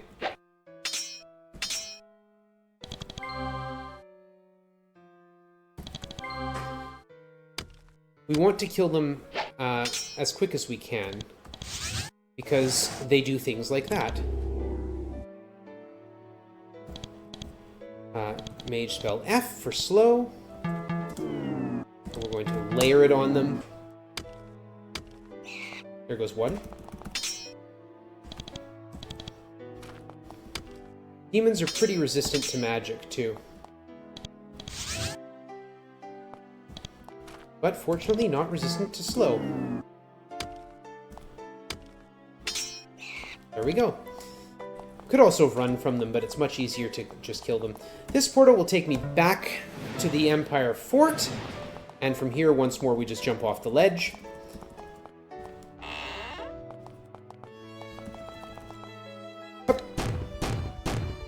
And one of the rare times I don't have to reload doing that dungeon. Now, where am I? I need to go to Spire. I don't want to fight those ghouls. Normally, I end up having to reload a couple times because that wizard fight is just brutal. So this is the Abyss. This is where Avernum throws the people that don't fit into Avernum. Because every so often, the Empire just throws down actual, like, really nasty criminals. So, up here is a dude named Scab. He's right here. He's going to help us out, but he won't help us out until we've fought in the arena. So we're going to go fight in the arena. We can't drop into combat mode. It won't let us.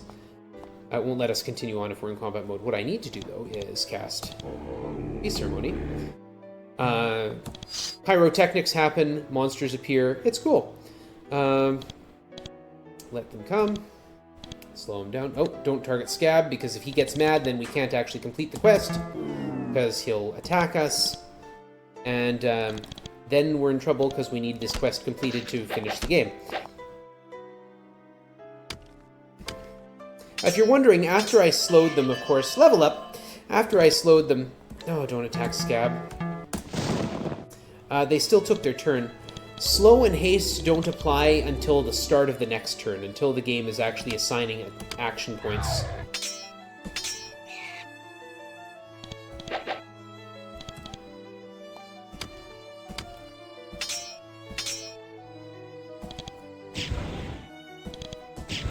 Throw some fire. There we go, end the battle.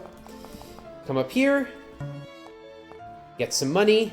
We get our winnings, 100 coins. Now, if we go talk to Scab, he'll say, well, you know, you did fight once, but it wasn't really that much of a fight, was it? So go back in and do it again. Cast Beast Ceremony. This time we get fire lizards.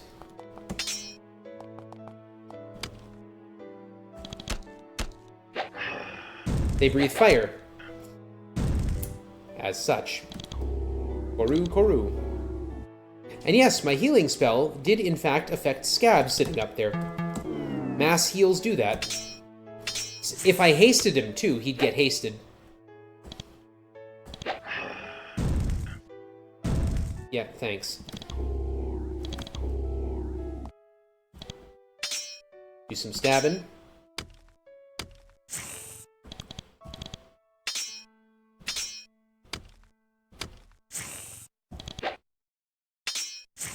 There we go. Turn. Happy all together. This time we get 200 coins.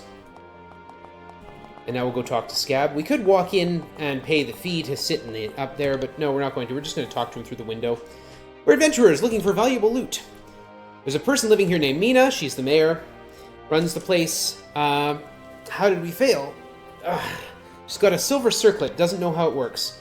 Seen us fight, you know we're top. Help us get the circlet. Where is it? It's in Mina's chamber. Also tells us we need a silver key to get it. And tells us there's a fellow named Asp in Kotra who will tell us more information about how to actually get the silver circlet. But we're going to come over here. We're going to get that silver key. Attack! Alright. Now, if you're wondering why I didn't use Beast Ceremony, it's because these things are too close and I can't actually cast it. They're considered to have hostile creatures around.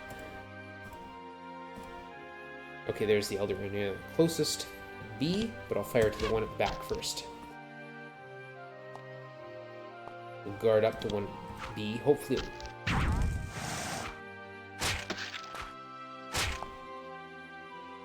Okay. Haste. Koru. I used Mass Curing for some reason and not Mass Heal. Right.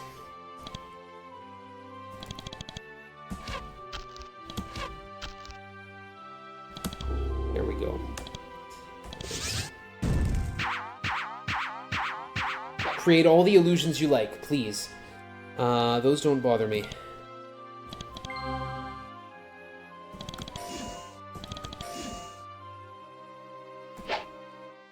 Good, thank you. There goes one.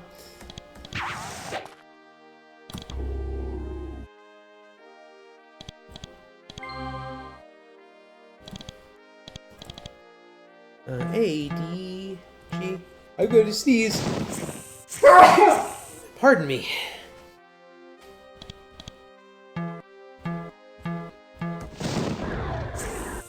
Good. Stab. No ammunition equipped.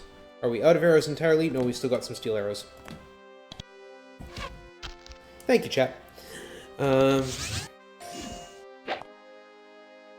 Casting shielding on a serpent that you've summoned as an illusion, that's not really going to do much.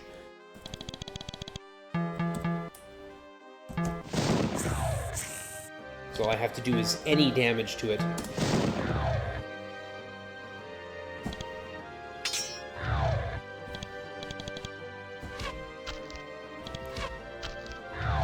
Alright, what are we doing here?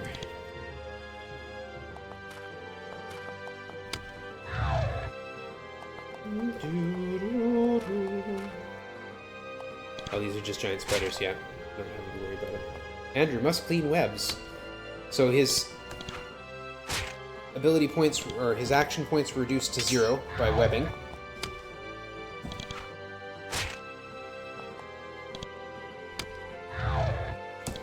We're going to pick up some Arania Fangs. And it looks like Jay can pick up some arrows. Back here is that silver key that Scab talked about. Now we've got that silver key, we can go into Mina's room and get the silver circlet. Except we don't know how to get it safely yet.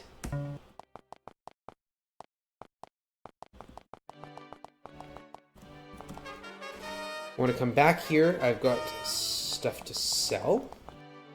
Because I can't sell stuff in the other town down here. The other town is Barga. Barga doesn't have anyone who will buy things. Now, the price here is not good. So less than 40% of what the value of something is.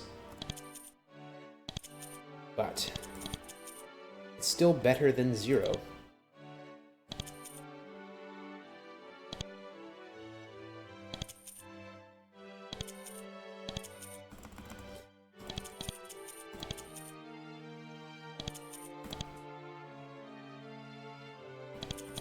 And I want as much money as I can have for a bit here. Okay, good. We're good. Thank you, Eunice. We never need to come back here except when we do. So those guys there that you can see just over here, they want to charge me a toll. I don't want them to. You can't get encounters when you're flying, so we fly past them.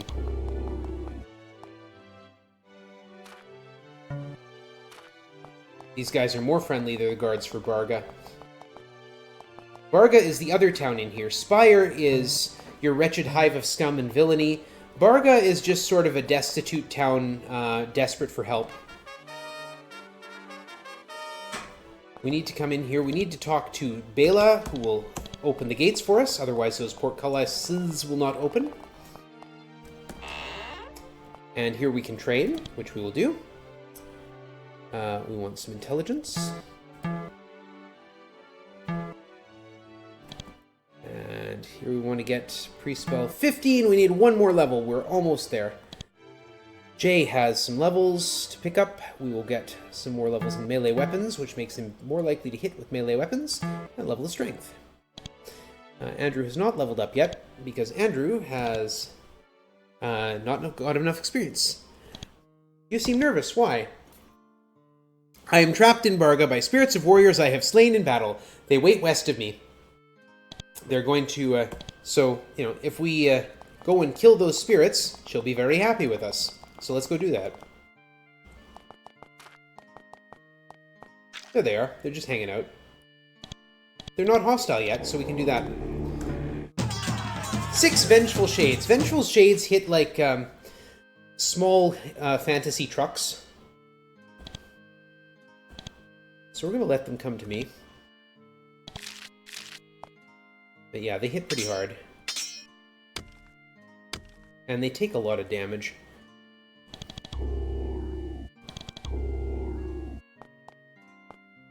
I'm going to slow the first 3. Pretty lucky that there's only 6. There can be up to... I've fought up to 10 here. C, E, F. Slow them down. They hit like trucks filled with tinier, heavier trucks. Yeah. That's reasonably accurate. We also have the spell Repel Spirit. It just does damage to undead.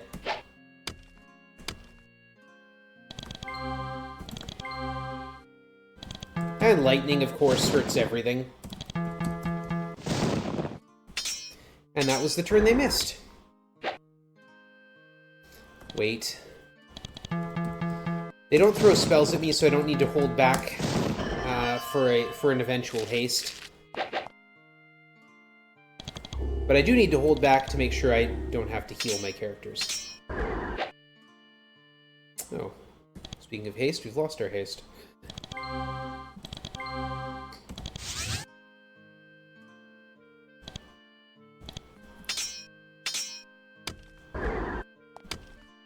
Should be almost done. There we go. Nothing to get. Etheridge is free of them. She no doubt will be appreciative. Poisoned walking through a swamp. Talk to this guy. Open the gates. Thank you. Go talk to Etheridge. She gives me some stuff. She gives me a warrior's ring, which we're just going to put right on Andrew.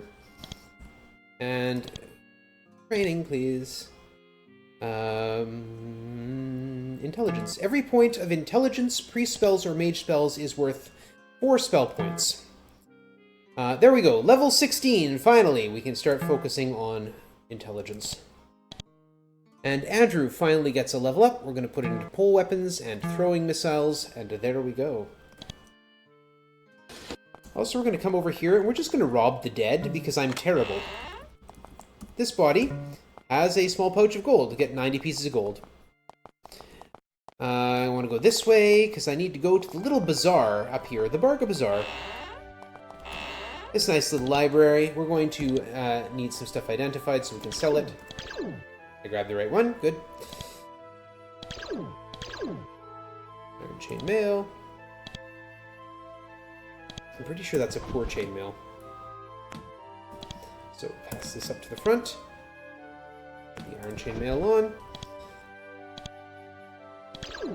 Oh, that's now also iron. Okay, cool. That's fine. We need to sell one anyway. Armor ring. Put that on Jay. You. And that is a shield ring. You wear that. We don't need to be carrying 2 piles of Arania things.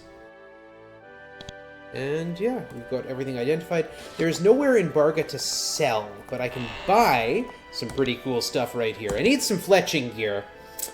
We need a crossbow. Jay, we're upgrading. So the bow does 2 to 20 damage. The U crossbow does 2 to 36. Crossbows do 2 to 36 damage. And getting one that's made of U does extra. So we're going to go steel bolts. And iron bolts. 3, 4, 5, 6, 7, 8, 9, and 10. Now, you can only stack items as deep as 100. If I tried to buy more iron bolts, it would take my money, but then it wouldn't stack them on top. It would just be stuck at 100. That's really frustrating, actually. Okay, steel javelins for Andrew. Item is too heavy. Okay, cool. We've hit a weight limit. Pass that back. Andrew. That's why I also move the mouse around while I'm doing this, too, because if I don't move the mouse around, it doesn't update their weight. Too heavy. Okay, yeah. Do we have anything else we're carrying that he can pass down? I think we're good on that front. The invulnerability potion, healing haste. Yeah, yeah. Okay, we're good. All right, we're also going to pause here. Yeah. Before we do our next bit, we're going to come up here and talk to this dude. That's not what I want. I want a room. There we are. And recover my magic points to a certain extent. Clearly didn't give me all of them back. That's all right. I need a bunch of them. All right, through this door. Tiny secret passage, too small for giants. Barga is being continually attacked by giants. There's some giants hanging out here. This is also a big stopping point. 6 and 2. If I'm lucky, this will go well. Okay, I need the giant shaman out of the way as fast as I can. And unfortunately, there's 2 in the back. Okay, F is 1, and D is 1. Okay, good. Fire at F. Don't miss. Do not miss, please.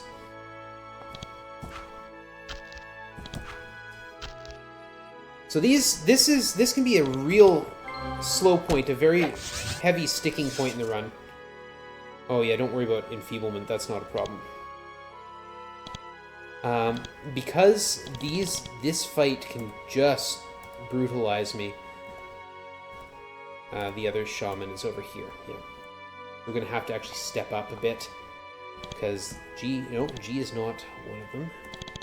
H, yeah, okay. I want those shamans slowed because they throw divine fire, and divine fire hurts badly.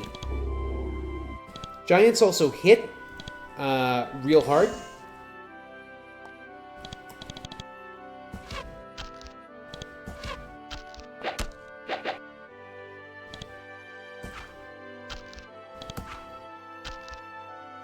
So, I want to... Then that happens, yeah. This is why we save.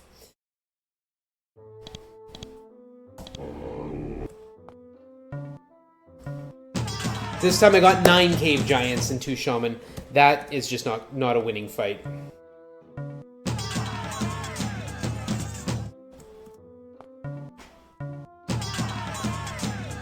Thank you. Yes, thank you. I'm aware. I'm aware that you can put lots of them there, game. 10. 10. 10 is more than 9, in fact. We'll try 8. The real trick is the shaman, because again, you saw what happened when they started throwing divine fire around.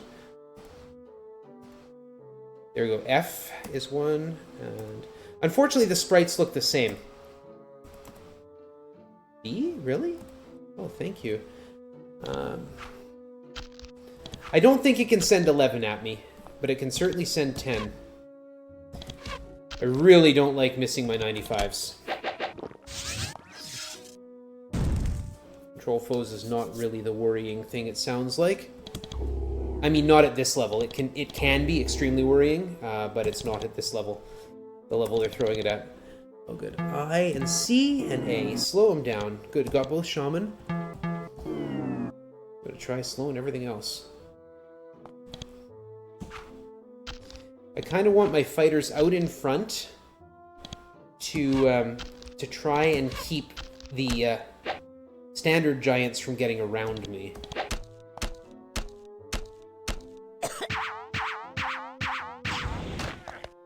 Bah! I'm getting payback for my good luck in the Orb Cavern. What a terrible starting place. Andrew's back here. My 2 spellcasters are on the front line. That's ridiculous.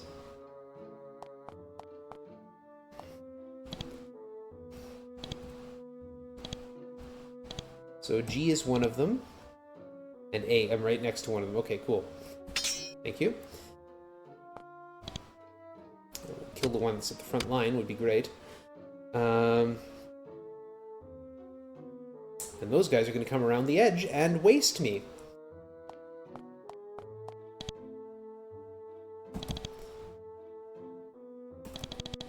And of course, I can't reach back there.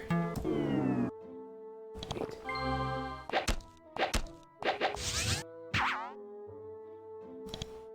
Summon Shade is not a big deal. D, E, F.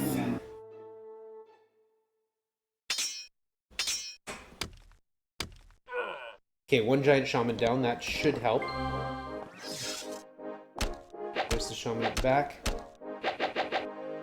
He's enfeebled Andrew. We use Unshackle Mind to get rid of that, and a mass heal. Okay, now we're going to take a little bit of a chance. Can I reach back with a slow spell? Yes, I can. I'm going to fire at...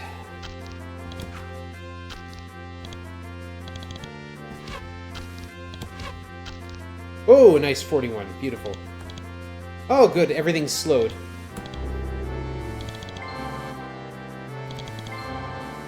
Lightning.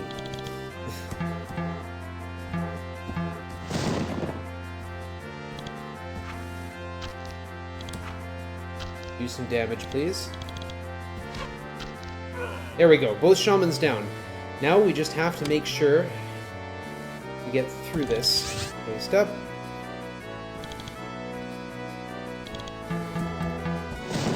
Lightning will help. Hits like that will not. Dang it! Reload. Not with my spellcaster on the front like that. No word of a lie, this fight has taken me half an hour. Hopefully it won't today.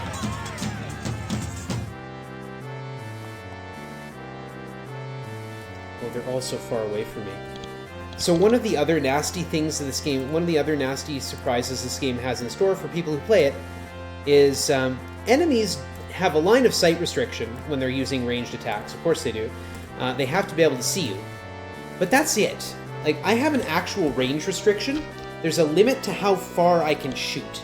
So you see, like, Jay can only hit this one. The shaman are there. That goes for spells and items as well. Enemies don't have that restriction. They can hit...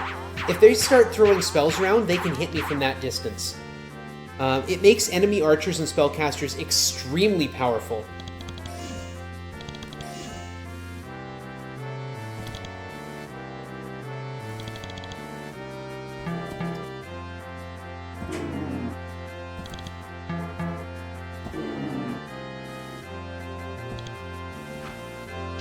and is one of the main reasons I don't like fighting in the open fields as much as I can avoid it.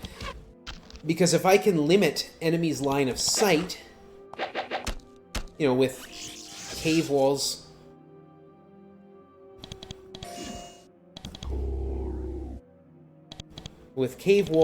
or doors or anything like that, then you know, it's much easier to avoid getting blasted like that.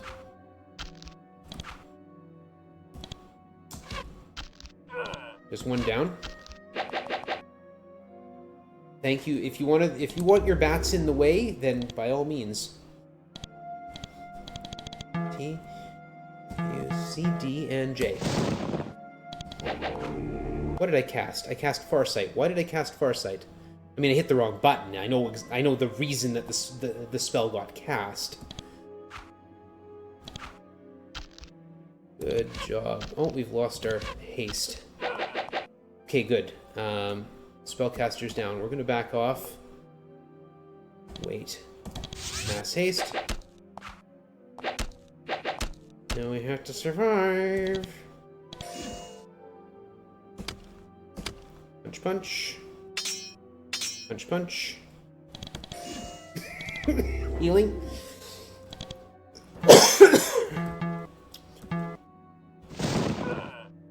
One down. D, M, N, I, and D. Good.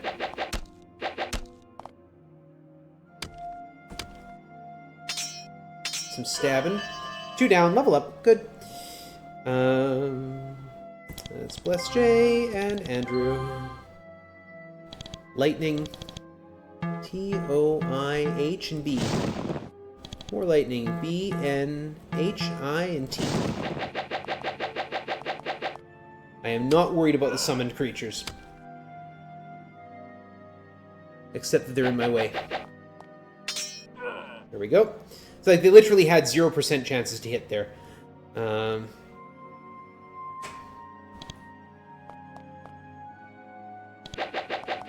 Biggs and Wedge is basically out of magic points. So we are just going to buff like wild here.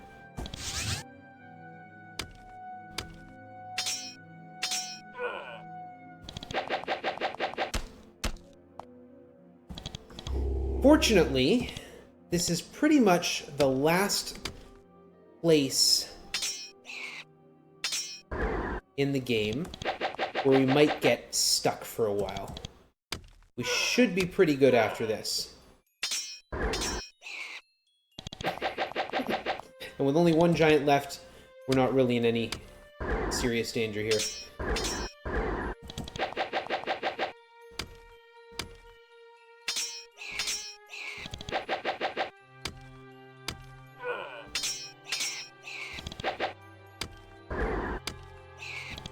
Okay, Andrew, pick up your spears.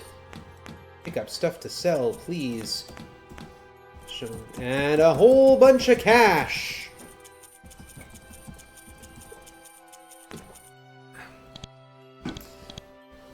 No. There we go. The giants are all dead. The people of Barga now have a few less giants to fight. Alright. This is my favorite set of, humans keep away. We will eat you all up. This mean you, the Gints. So I refer to these as the Gints. There's a similar set over here on the other side of the Gint lands. I don't need to fight those, so I'm not going to. Cave of the Gints. We will eat you if we do not like you, so stay away, the Gints. You know, we're going to head back over this way. And this little fork in the river is a potential problem, but we have the Orbithral, and Ian can just fly over it. Hello? That was close. I don't know why I couldn't move there, but alright. So we're back to familiar territory. We are going to the wrong place, but we wanted to go over here. Inventory. 1, 2, 3, 4, 5. This is Grax Peninsula. This is where we left our boat earlier. Look at that. Ain't that convenient? We're going to sail down here. And we need to get the 6th piece of quartz crystal that we've been gathering since the beginning of the game. It's over here. There's this Slith village. They have a whole bunch of human slaves. So we're going to free the human slaves. We get 2 apprentice mages joining us for this fight, which is nice.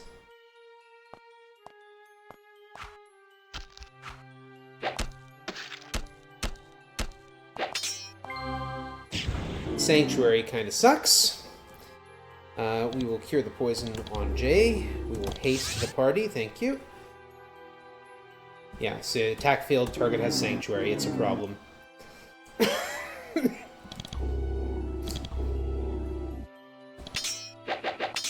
Sanctuary lasts until they attack me.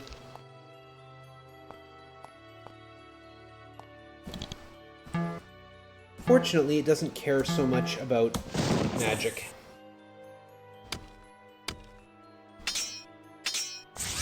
There we go.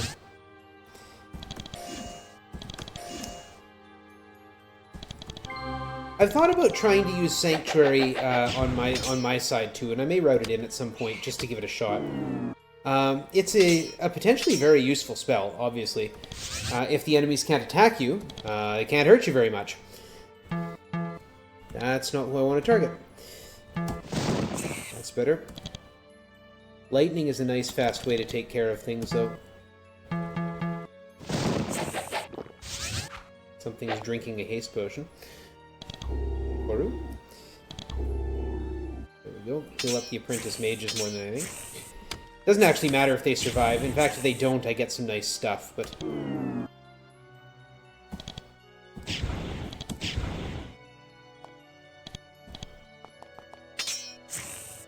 Let's grab a whole bunch of stuff that was left behind. Wand of Lightning. They didn't get a chance to use. I like it when they get stuff they didn't get a chance to use. Especially a wand, because that means it'll have more charges in it, which means it sells better.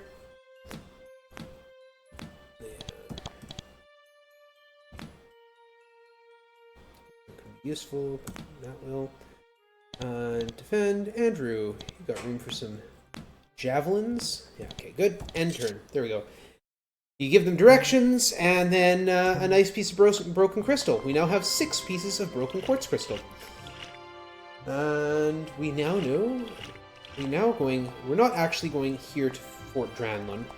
I could, which might not be a bad idea to recover my magic points, but we need to go over here. This is near Kotra at the beginning of the game. This is a sort of early middle game quest. We're going to just fly past the guards over the lake and go into this Nepharim fort. Now, the difference between Nephilim and Nepharim is pretty small. Nepharim are bigger, meaner, and sterile. They're like mules, I guess. But they also die real easy. Well, I mean, for me now.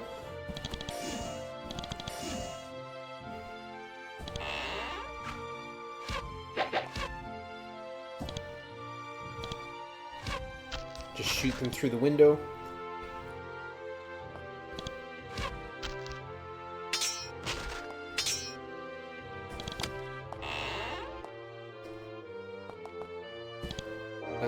Blessing and blessing. There we go. Go do some stabbing.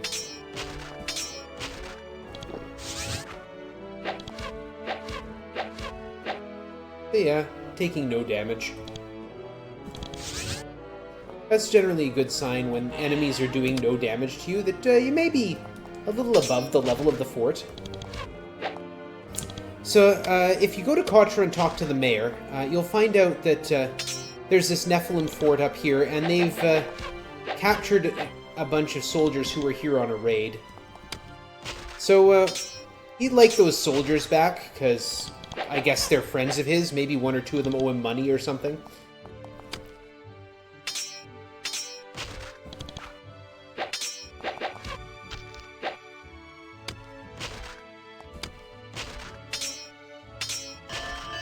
Level up.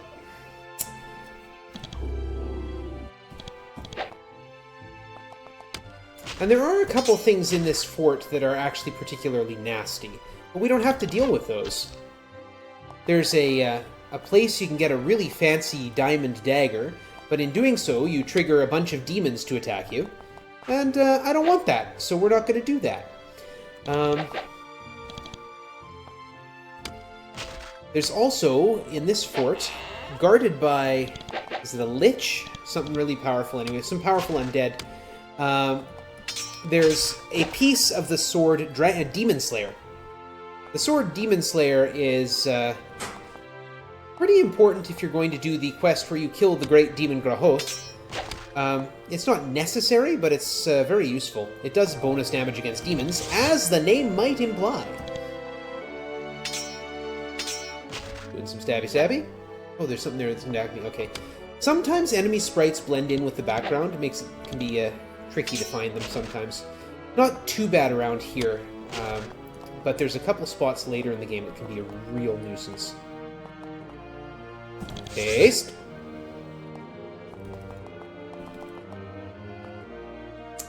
Blessing and blessing.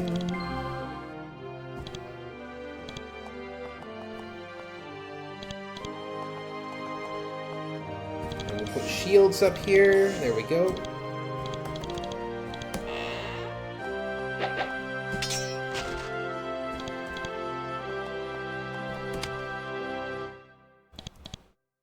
Are people enjoying the music? I'm curious. The game doesn't have music of its own, so this is all my own stuff.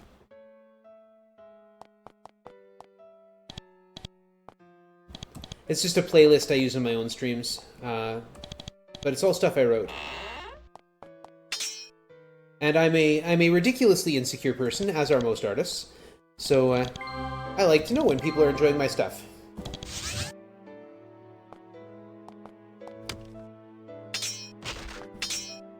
There's a Nefar chieftain there, that's okay.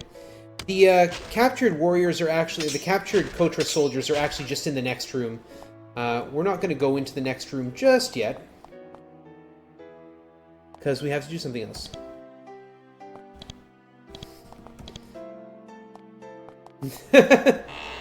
The audio juxta, yeah.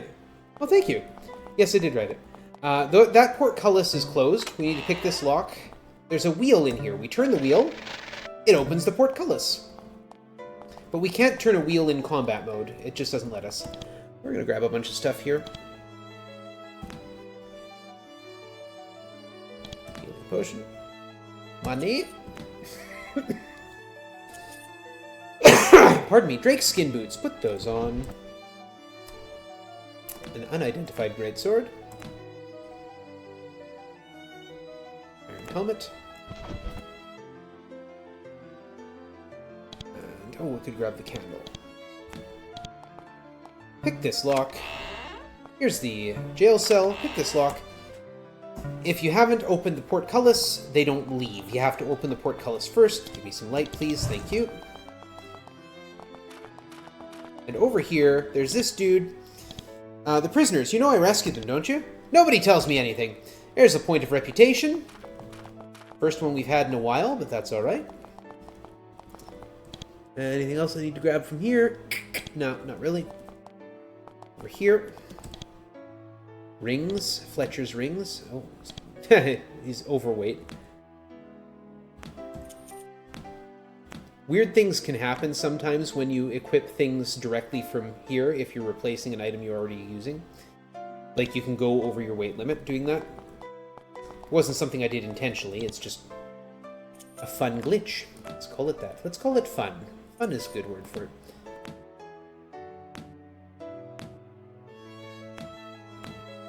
We don't need more arrows.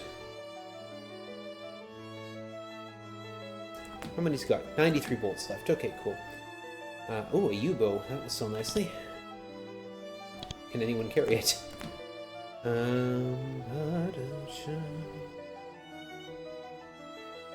could grab the arrows. Funny. Also, one of the things that this version of the game has versus Avernum, or versus Exile, that Avernum has that Exile does not, is item persistence in the dungeons. So all this stuff will stay here if I leave and come back. Which is handy. Not just in dungeons, but in towns too. You can, wherever you drop stuff, it will stay there. In Exile, that didn't happen. Alright, anyway, we've freed the soldiers. Now before, oh, we need to make sure not to annoy the guards. We'll just sail past them. There we go. Being able to fly over things is nice. Right here is a crystal cave. A bunch of people have broken off the crystals. We've got 6 quartz crystals. There we go. We fixed it. A little bit of experience, but also, handily, 3 points of strength to all our characters. It means they can carry more stuff. Now, I could go back and grab more stuff, but I'm not going to. It's not super necessary. Whatever speaks to the starboard kill us. That's a bit of a stretch. That's okay. I like puns that are a bit of a stretch. Alright. I've rescued the prisoners. He gives me some stuff. Reputation increased. Jay is now level 8. Here's a drakeskin cloak that we'll put on. That's awesome. We're going to go from here. Oh, we need to talk to Asp. Asp is down here. He's this guy in the chair here. Scab said you could help me. I know you know something about a powerful circlet. He wants money. We pay him. It blasts anyone who tries to get it without saying the word onk. Alright, now from here, we need to go talk to Motrax about the potential for a scroll of priestly history.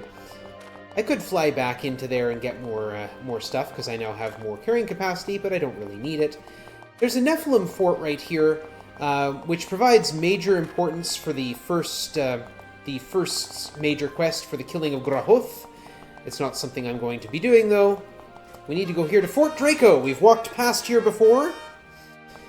So this is the major foundry of Avernum. We're going to come in here. We're going to talk to this dude. We're going to buy a boat. Thank you. Going to talk to you. You'll pay us for Aranea Fangs. So, sell Afi the Aranea Fangs. We get 120 coins. This is Butel's Forge. It's got the biggest anvil in all of Avernum. That is important information. Believe it or not, it sounds trivial, but it isn't. We need a boat. We got a boat. We bought that boat fair and square.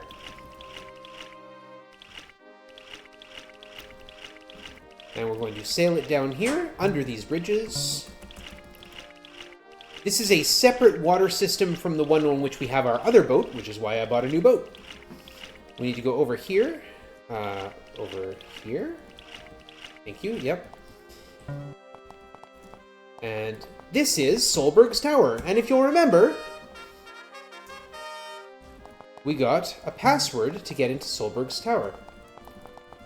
So we go here, open the gate. We say the word disaster. The gate opens. We still have to pick the lock on Solberg's door. This is Solberg. He's going to tell me that the Hawkeye Lord, Ajah Hawkeye, must be defeated, destroyed. We need a crystal key to get there. Where's the portal? Thank you. Hidden off the bedroom. We just walk over here. And it's hidden. Say it's right here in the secret passage. But now in order to activate it, we can't be rotating. There we are. Walk into the portal. We get teleported over here onto a ledge by the lava. And the crystal key we need is right here. Take it. Thank you. Portal will take me back. That's all we need here. Solberg has a cat as well you can talk to. He's a familiar. The cat's name is Cheeseball, and he hates that. Alright. We also were going to go back to Formello. We haven't gone to talk to Motrax. Cave rats and a vapor rat. Okay, cool. We have to go talk to Motrax, and then we go back to Formello. Vapor rat fires a curse ray. Exciting. Oh, wrong spell. Oh well, whatever. We got a bat.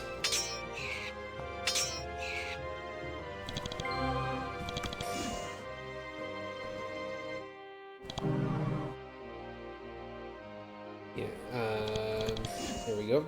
Got the right spell this time.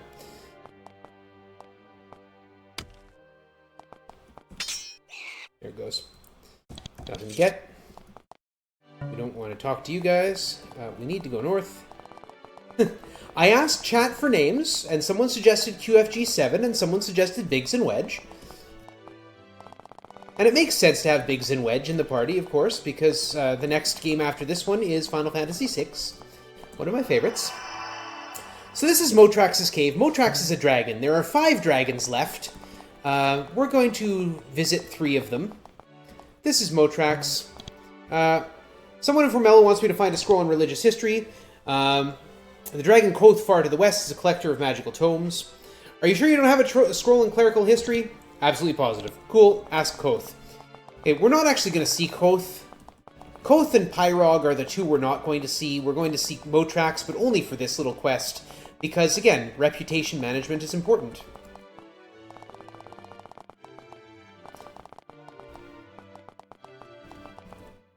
No, I don't need to talk to you guys.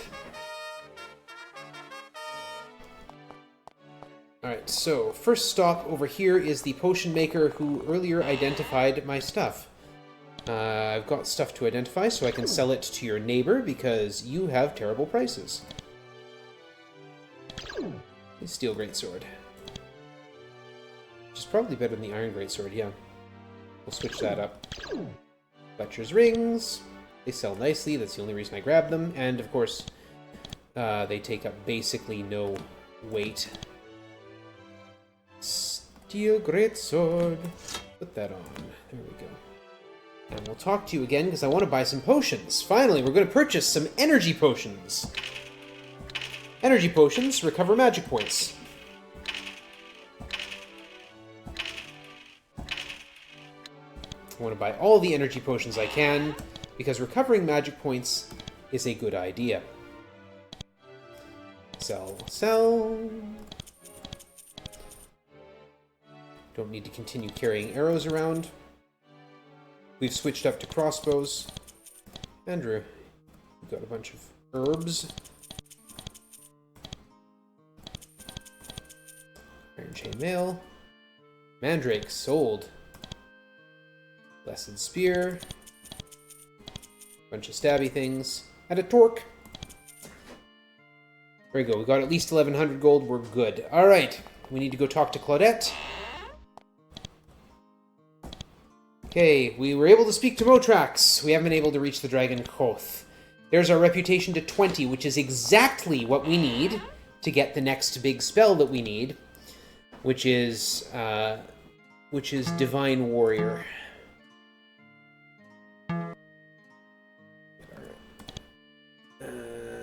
It's up. Intelligence. Oops, that's not the right one. We don't need more arcane lore. We're done with arcane lore.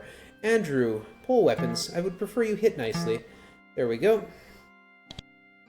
And we'll give you a couple levels in assassination. Give you some endurance and some bows. There we go.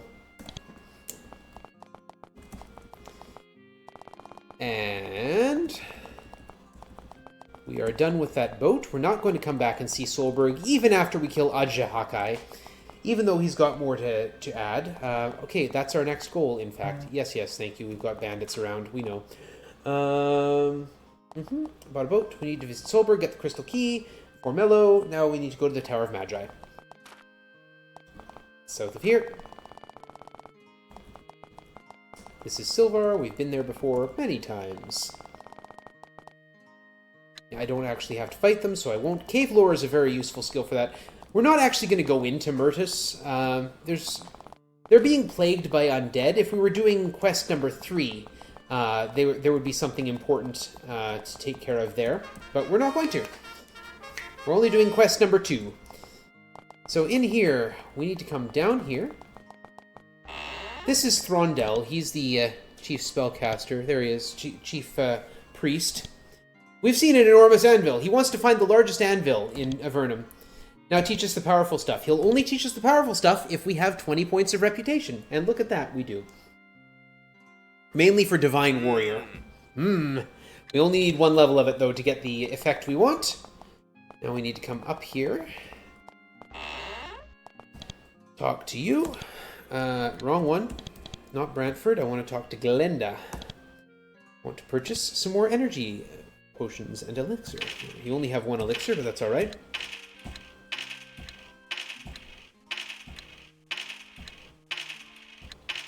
Sure, we'll get a strength potion too while we're at it, I guess. I didn't mean to, but alright. Now, we need to deal with Ajehakai, and I'm going the wrong way. It's up here, on the second floor. This is where they grow the plants, and apparently keep it. And look, there's a cat. The beast looks up at you mutely. You match gazes with it, trying to achieve some sort of common ground.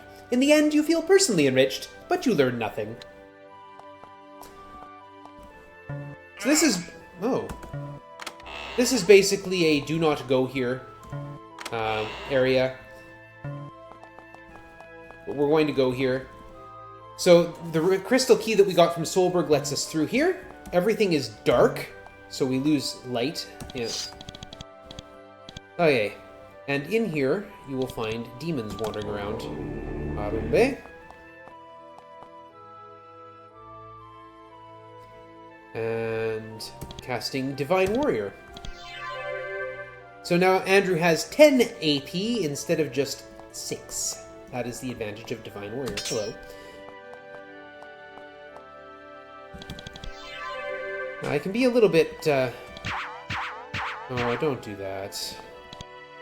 I can be a bit free with my magic points in this particular area.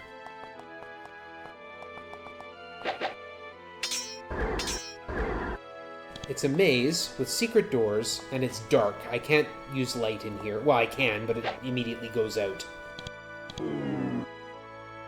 Have I ever speedrun the original version Exile? No, I have not. It's on my list, possibly. I know about it. I played Exile... I've played it before. I've beaten it before, in fact. Yeah, don't do that.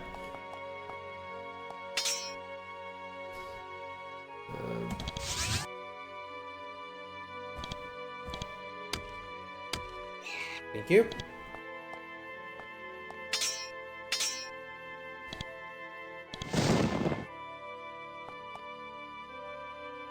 Yeah, in the in Exile, you have 6. You can have a party of 6, which in some ways the game is still balanced for, which is why one of the reasons outdoor battles are so dangerous.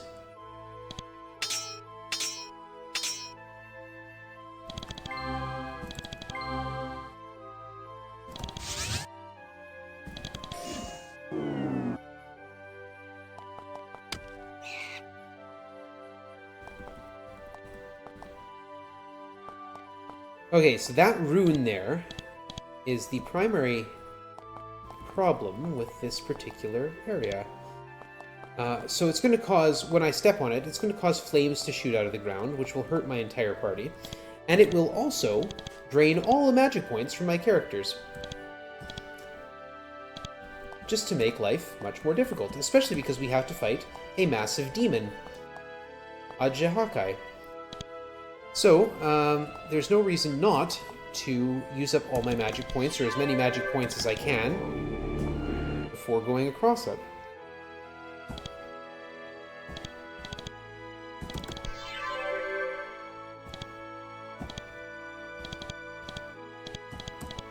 Okay, here we go.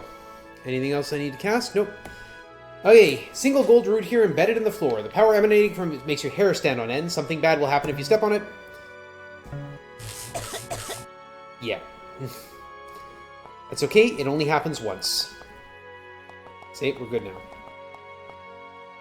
1, 2, 3, 4, 5. I want to be standing right in that spot. I also want to be drinking an energy potion to get my magic points back. So why that particular spot, you might ask? Well, in the darkness, your characters emanate light around to a single square radius. Hiding right in that corner... We're going to take a second to hand those off to Biggs and Wedge. We're not necessarily going to use that, but we're going to take a second to hand that off. Hiding right in that corner, right near where QFG7 is standing, is Ajehakai. So when I get close enough to get a line of sight on him, Even though he's standing in the dark, I can still shoot him. Did I mention that Divine Warrior also gives you a whole lot more power? So yeah, we're cheesing this guy out. Aja Hakai is a very difficult fight, especially in this dark. You might well summon things to fight for him, or do that. Fire a Dark Ray, but we can use Unshackle Mind to get around that one.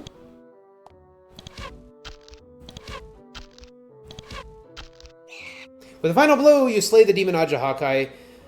The rooms are still dark, but the impressive energy starts to fade away. And also really neat, we are now all within 5 squares of Andrew, so we can end combat. Unfortunately, we ended it on the wrong side of where I wanted to be.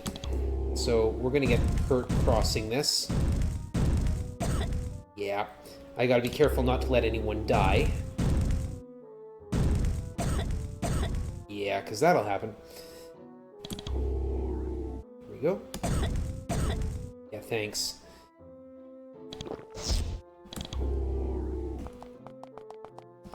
And what we want is this right here.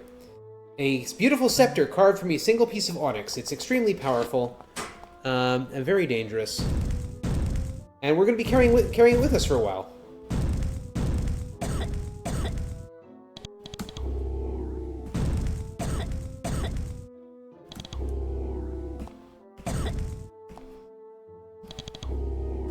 Alright, we're done in here. We never have to come back to this place again. Assuming we can get out of here in the first place. All the bones from the skeletons it summoned up. Alright, we're out. Okay, now we've got the Onyx Scepter. We have killed Aja Hakai. That's Linda. If we talk to her about Aja Hakai, she gets mad. But over here... Linda's one of the 3 wizards of the Triad. She gets very upset with us if we question her wisdom in summoning a massive demon lord. But, you know, whatever. We unlock this door, and here's a guy who was locked in here for basically losing his mind when the demon was summoned. And now he leaves and gives us some reputation. And because remember, reputation is important, and I've managed it. This guy is the one who gave us the quest. He's an apprentice, so he's gone back, now that we have finished off Aja Hakai, he's gone back to his apprenticeship ways, and apprentices in the Tower of Magi don't talk. They just stay silent. So a few people will talk to us here about Aja Hakai if we want to, but we're not going to. We now need to go out of here. We are still badly damaged, but that's okay. There's our mighty questing music. Over here. Now, Elmaria we've skipped past a couple times. This time we'll go through. Normally they ask you to pay a toll, but they all recognize me because my reputation is so high. And they just say, no, you're cool. Come on through. We're going to talk to Julio here. Can you identify some stuff for me? Do I have anything left to identify? Nope, I think we're good. Yeah. And now we're going to talk to Dexter. Dexter has some of the nastier quests in the game, like evil quests, literally evil quests, but he's also a Fletcher, so he sells us some cool stuff. We're going to load down on javelins, because we are approaching the end game here. Iron bolts. How many have you got? 85, okay. Do we need to buy anything else from you? No, okay, good. Okay. And that's it in Elmaria. We now need to go back to Spire and get that silver circlet we talked about. These cows are trying to follow us. Okay, come on.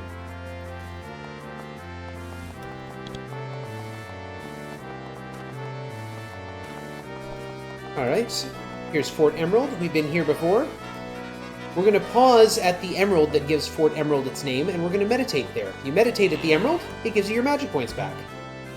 Boom, like that. Fun thing, in Avernum 2, if you meditate at the Emerald, it gives you your magic points back plus 10. Even higher than your maximum.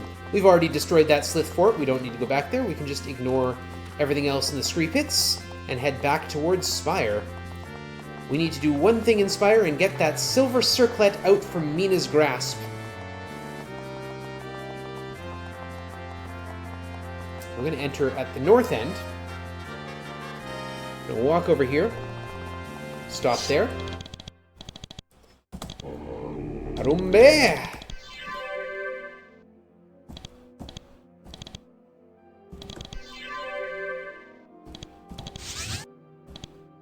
And we're just going to walk into this secret hideout and let the killing begin.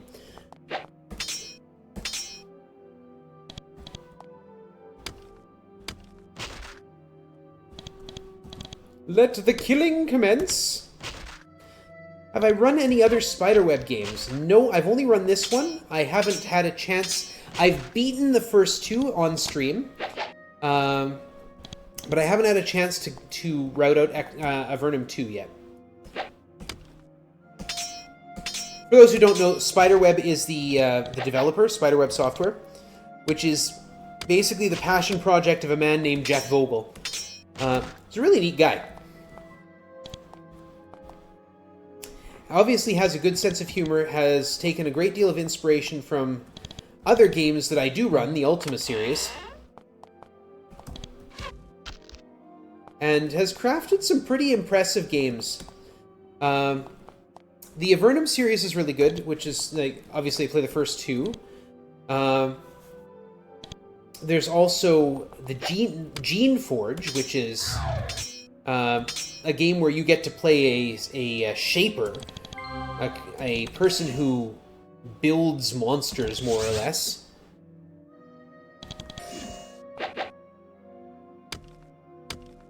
Yeah, there's Avedon, there's Nethergate, which takes place in ancient Rome.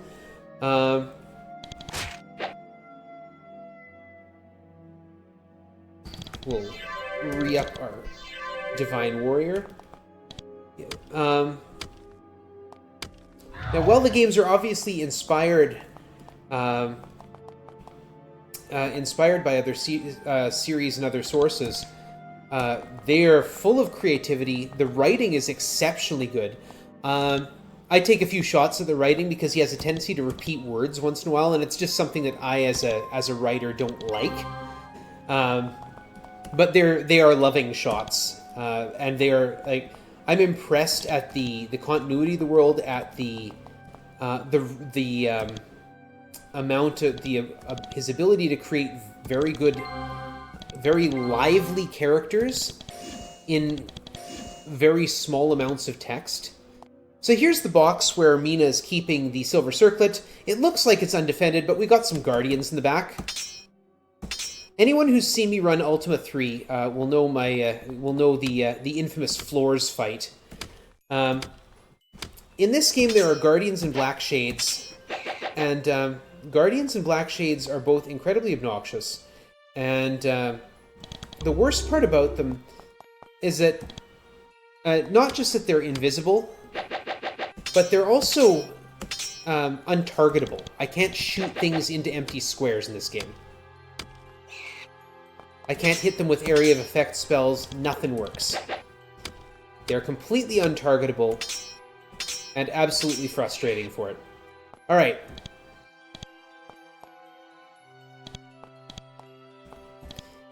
Hey, a small steel box. Open the incredibly dangerous-looking box. As I said, I love this guy's writing.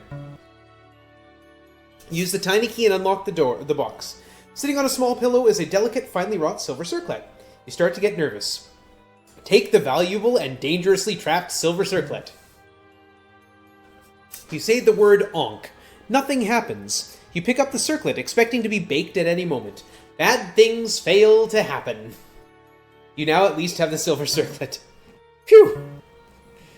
I love that he used an entire text box just to say phew. We'll take some wine on our way out. And we're going to grab some stuff here that we can just sell outside. Not the sandals, it's fine. Yeah, Even the crummy chainmail, we can sell it, so what the heck. Like, we're in a town where we can sell things. There's no reason not to take as much as we can and just, you know...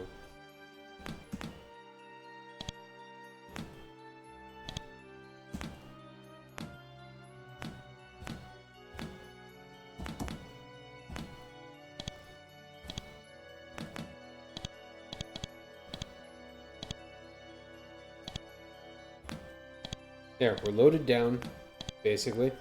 There are 2 inventory limits. There's not just a limit on weight. There's also a limit on item space.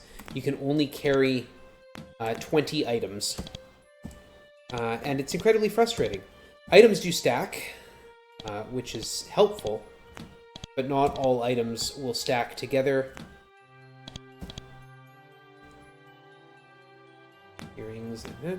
And we don't need the horn. Okay. Now we come down here, and if we talk to Scab, he says, "We took the circlet. I know, that put me in an inner place, now I better get out of here." And he vanishes.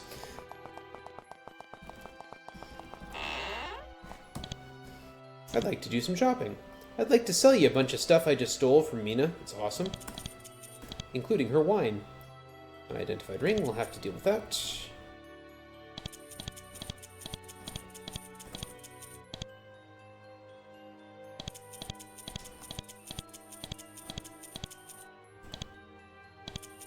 Do not sell the Orb of Thralny.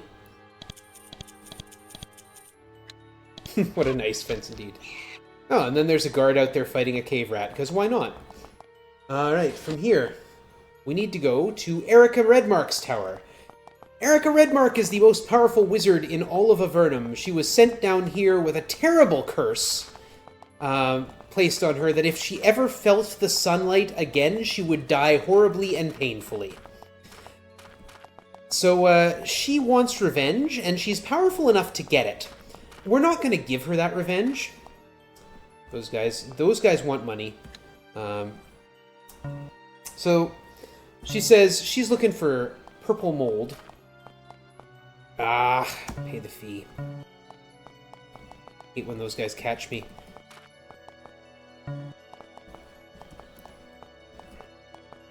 Make sure I don't get caught again by them. So she wants 6 bunches of this purple mold. There's 6 bunches of it around. Pre-spell H. Safe travel. Those are really nasty monsters there, but we're going to just fly past them. There's another bunch of purple mold. 1, 2, 3, 4, 5. We can also fly over this here. That's Erica's tower.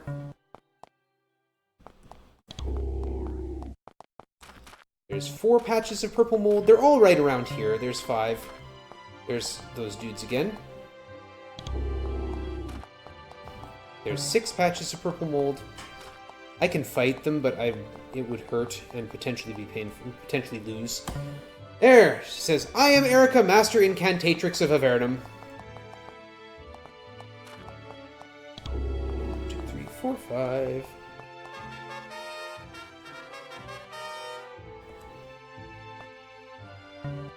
So here are some more barriers, but fortunately we learned the Dispel Barrier spell. Boom. This door would be locked if we hadn't found those 6 patches of purple mold. We're going to drop into combat here, and we're going to throw the... we're going to do the usual buff up before we go into combat. So we enter into Erica's garden, and we start punching things. Okay. Lightning.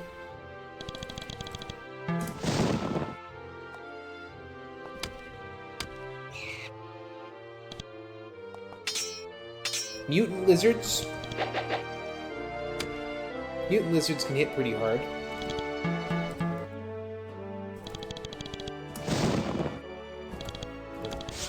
I guess that's what I wanted.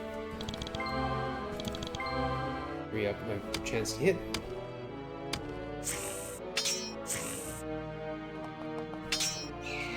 Hello, Axeman! Thank you for the raid. Always awesome to see you around.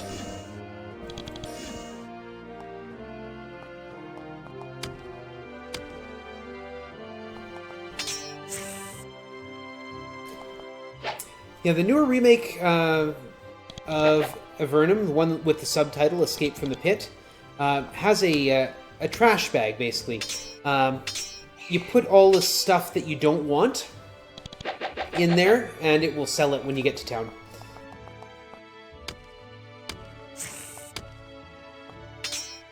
But I haven't done that one yet.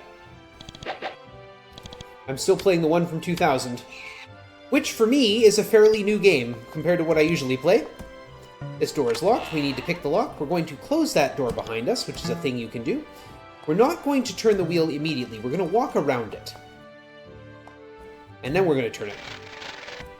Because that puts my fighters nearer the door. And more stuff is coming in.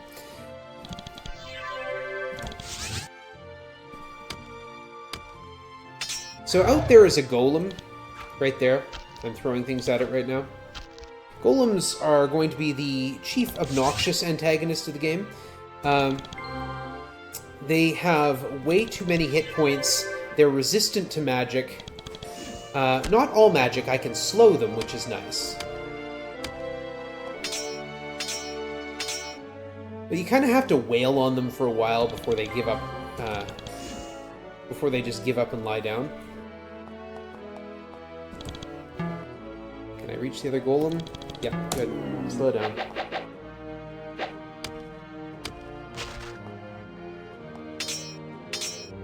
Like guardians, they just have too many hit points.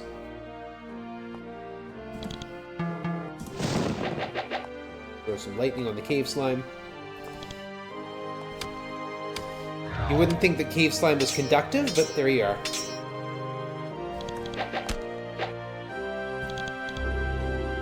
Koru, Koru.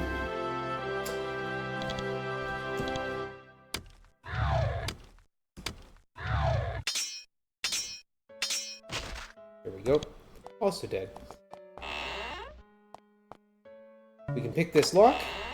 We can go through this. This portcullis would have been closed, but we turn the wheel. And here is Erica.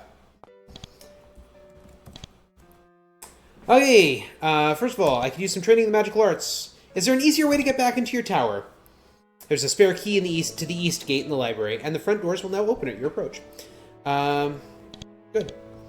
I want to find a route to the surface world. Before I will, you need to contact a group which might be helpful. They're called the Scimitar.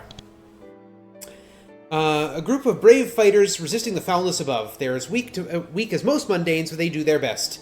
You find them. They're below Barga. The password is Fedrus.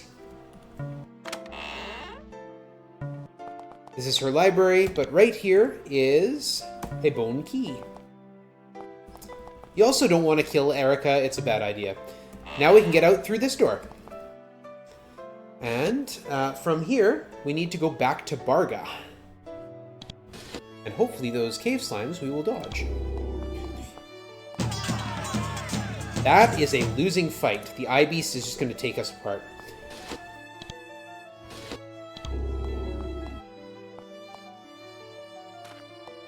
Good, got away from them.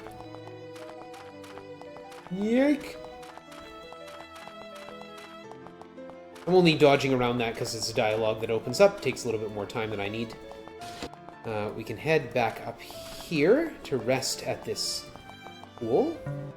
Drink some of the water. We get 10 hit points more than our maximum to do that, which is nice. Temporary hit points are lovely. Talk to Bela. Open the gates. Thank you. Go do some training. Wonder if they have curved swords. I don't know. You can recruit at least one member of Scimitar into your party.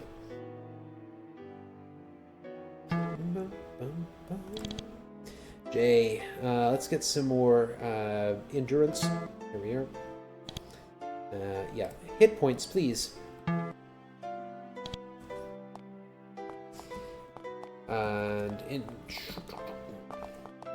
So there's a whole bunch of people you can talk to who refer to Scimitar. When you come back here,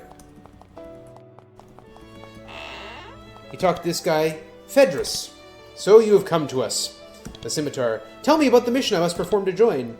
In the southwest corner of the Scree Pits, east of Fort Spire, the Surface Worlders have a secret base. The Empire spies watch us and report to their masters through a crystal sphere. Break that sphere. We did that already. Well done. Yes, we'd be honored to join you. The password is Icarus, since they want to fly close to the sun, right? I was told to come and see you. We want to find an exit back to the outside world. There's information. We need a password. Tell me about the password. So we can't actually get here. We know where Erica is. There's a 4-part password. We need that 4-part password to get out. This is escape %. We are going to just... That's our only goal. Get out of Avernum. So from here, we need to go back to the east. The room sounds good. Thank you.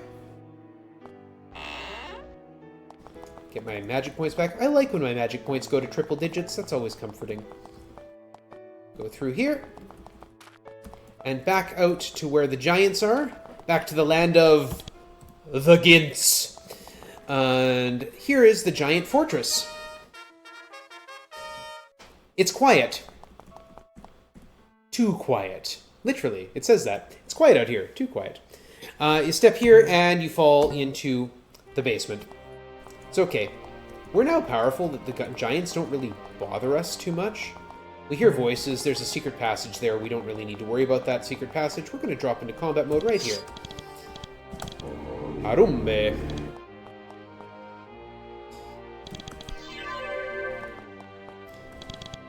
Light, please, and thank you. And some ogres.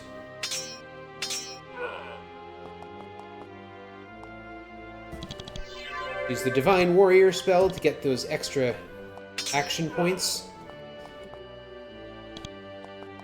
At higher levels, like we've only got Divine Warrior first level. At higher levels, Divine Warrior provides turns of invulnerability, regeneration of hit points. It's a big, powerful spell.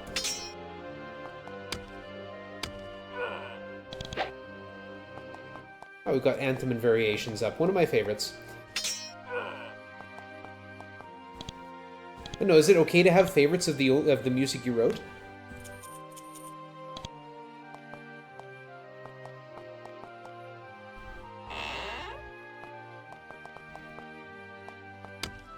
Okay, now we're gonna stab some gints.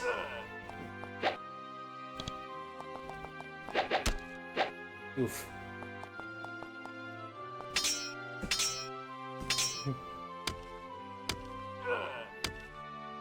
Parents have favorite kids. It's basically the same. Well, I only have one kid, so it's easy for me to have a favorite.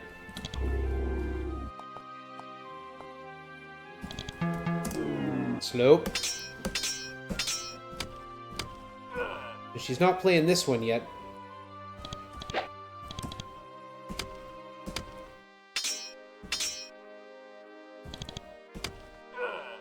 There we go. We are done with gints here. Pick up the money. This is what we're after. A tin key. Oh, something opened a door. Something that doesn't usually open a door opened a door. Oh, it's a lizard. So you don't actually have to go into combat mode to fight. You just do it like that. Oh.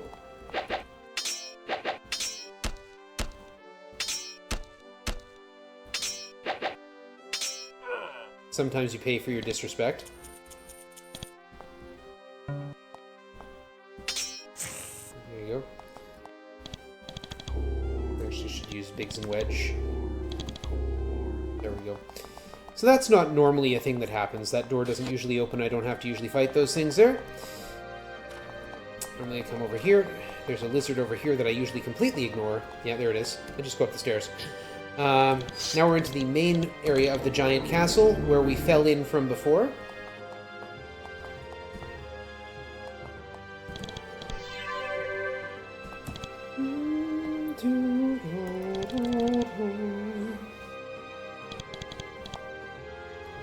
We'll let them come a little bit closer.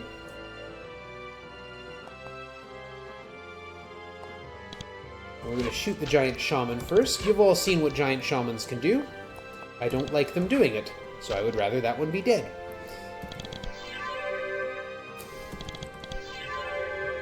I did not mean to cast that spell twice.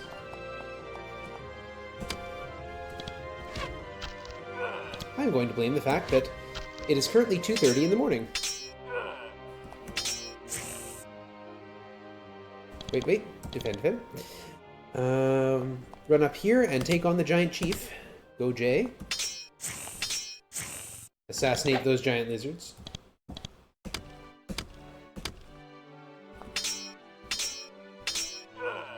Biggs and Wedge is now level 15. So when an enemy is killed, and obviously there's quest triggers that give experience as well, but when an enemy is killed, the experience is divided between the characters, with a small bonus going to the character doing the actual killing. And of course, I've made my characters frail and easily abused, which means that they get experience bonuses.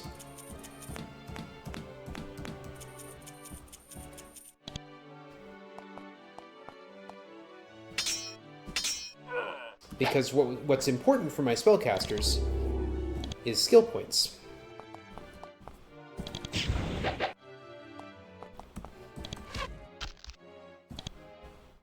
I don't know why I went to grab, but alright.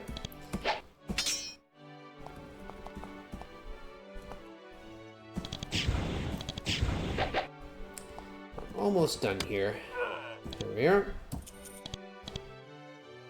Out the door. This is where we fell down. We need the tin key to open this. And it opens this portcullis here so we don't get dropped back into the basement. And we're done in the Gint Fortress. And then this also opens to the tin key. But I'm going to fly so I don't get a random encounter, or don't get an encounter with those giants there. Open the gate. And back here is the docks. For the giants. So we just grab a boat. And then down here, not down there, down here past the swamp, is a sparkling spring. We drink it, and we get a point of dexterity for nothing.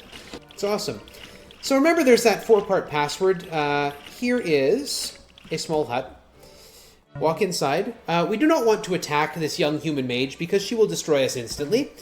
Her name is Amy. She tells us the second syllable. It's Bas. B-A-S. She decided to come down here just to be alone because she wants to travel the astral plane. This is another waterway.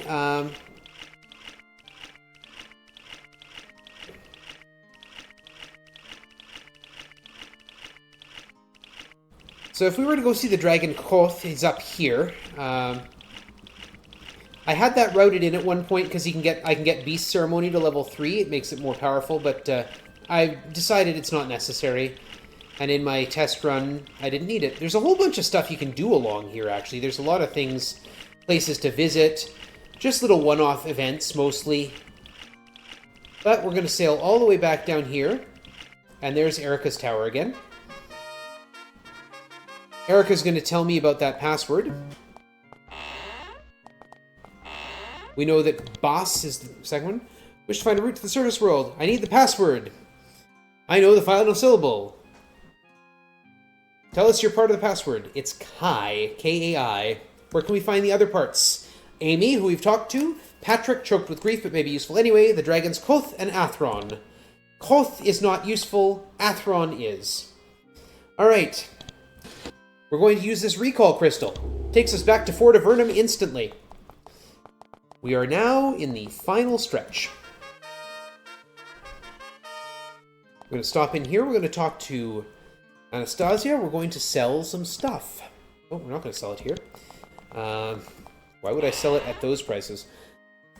We're going to train is what I want to do here. We're going to get some more magic points. It's the main goal of our training.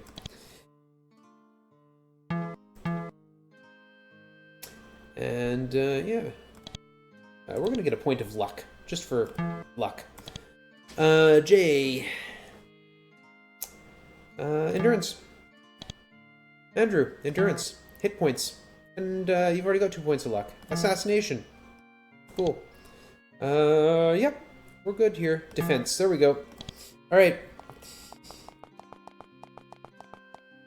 Now, we head back towards Myrtis, but we're not heading to the Tower of Magi this time. We stay down this way. We head towards the Honeycomb. The Honeycomb is a bunch of twisting passages that kind of resembles a bee's nest, I guess. That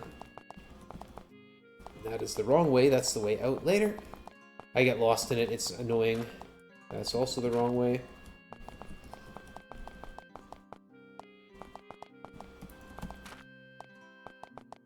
So here is... not the right way. It's down here. Nope. You can tell I prepared extensively for this. Where is it? Where am I? Why can't I find it? Because I went the wrong way at the intersection. What does luck do in Avernum? A few things. One of the things it does is sometimes helps you resist damage from spells. Sometimes when you get killed, you will luck out and remain at 0 hit points. So normally when you die, or when you get reduced to 0 hit points, you don't die. You have to... Thank you. Tried to run away and didn't run away very well. You get reduced to 0 hit points, and then you have to get hit a second time if you want to die. I don't know why you'd want to. Okay, there's some wards of power, but my cave lore skill is good enough that I can find a thin ledge running through it. This is Atheron's lair. Atheron just wants to be left alone. And Atheron has commissioned some drakes and other various guardians to make sure that Atheron can be left alone. Atheron doesn't want visitors, you see. She's very picky about that.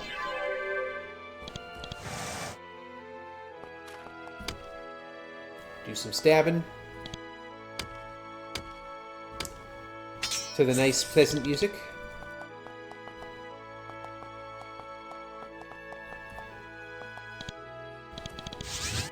Yeah, you haste up. I'll come stab you. It's fine. You get faster. I'll stab you. It's all good. Oh, don't do that.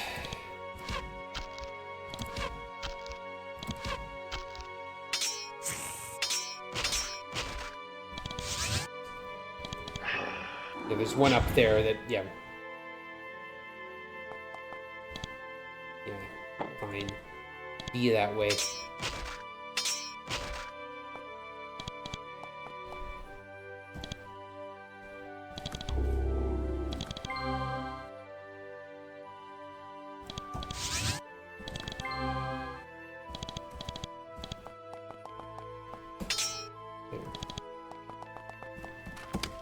Do the stabbing.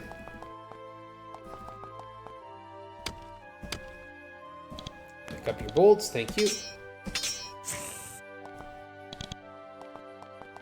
So yeah, that's taking advantage of a little mechanic in the game.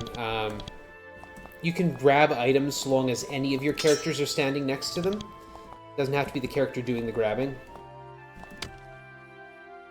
Be very useful for picking up distant objects with someone.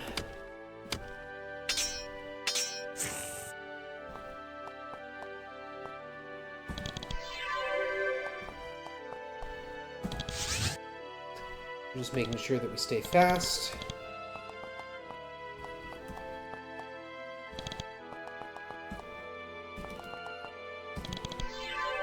That Divine Warrior spell up. Actually do peace ceremony. So that's all the drakes, but over here we're going to find some living statues. Living statues are really obnoxious enemies because they take a lot of damage and they throw a lot of spells around. Specifically summoning spells, but lightning and haste, as you can see there.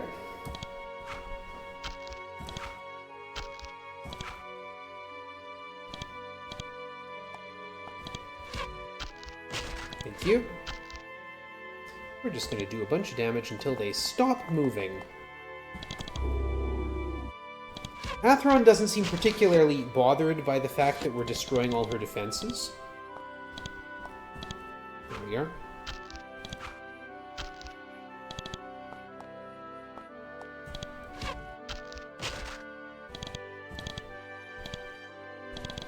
Wait till the end of the turn so that we don't... so that we act twice before they act once, which is nice. No targets visible. There it is. There's 2 targets visible now.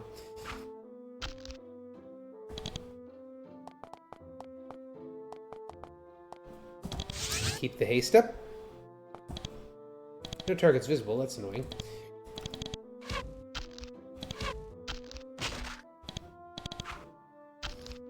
And this should be the last one. Hopefully it gets done in before... And we can pick up our old ammunition. A, B, B, and A. There we go. And through this last secret door here is Atheron. Yo. I'm trying to find a password to a portal to the surface. The first word is crow. That's it. That's all we wanted. Crow, bass, and kai. We need the 3rd syllable. And the 3rd syllable is held by Patrick Padraig. One of the first wizards to come down here. Yeah, we found our way through there already. Patrick is choked with grief because his poor wife is dying. And we can actually cure her. We're not going to because it's slow, but that doesn't matter. So long as we know to ask him about the password, he'll give it to us. Yeah. Thank you, Cave Cows. We're going to make one last stop here by Dexter's and buy up some more missiles. And we're going to sell off anything we're holding on to that we don't need. That includes that there.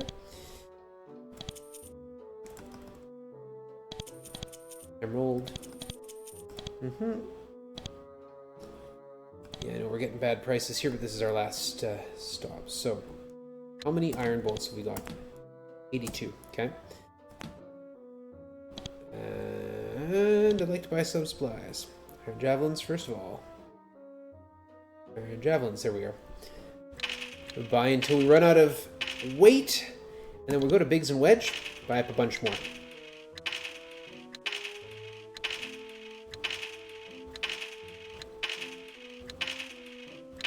We will pack mule. Buy a load of iron bolts, go to QFG, and also pack mule.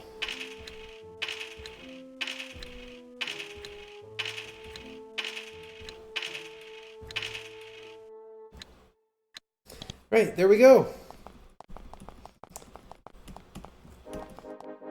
We need to visit Patrick to get his piece of the password, and then we are ready to go.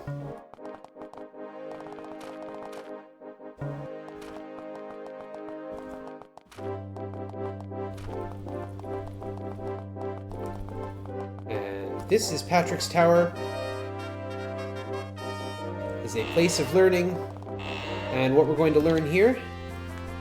can you train us? Are you in charge of this tower? What are you waiting for? Oh, yeah. Right. Built what? There we go. I want to know the password. Eng. Crow, bass, eng, kai. There we go. We know the password now to get out. And all that's left is to actually get out. Now, of course, it's not so simple as just walking up and saying crow, bass, eng, kai. We have to go through Fort Remote one more time.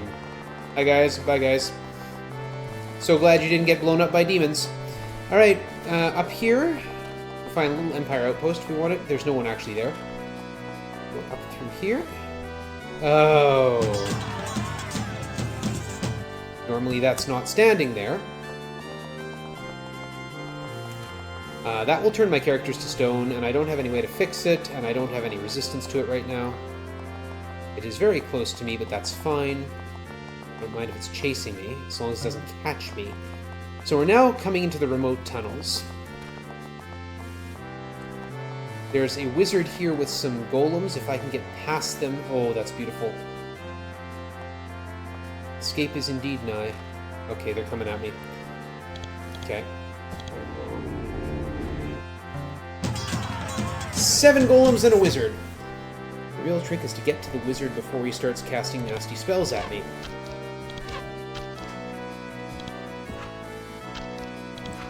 And then just slowly but surely work my way through the golems. Ow. Boru. Golems can be slowed. Wizards cannot.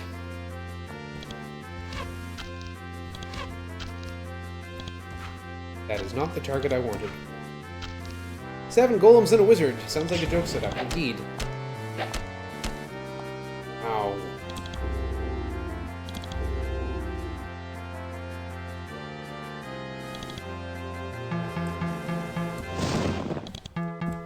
Every little bit helps.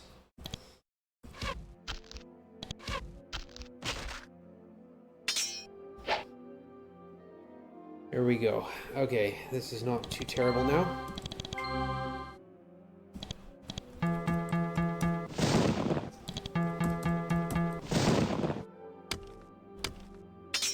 I mean, yeah, golems are resistant to magic, so I'm not actually hitting them that hard with lightning spells. But I'm hitting them with a lot of lightning spells.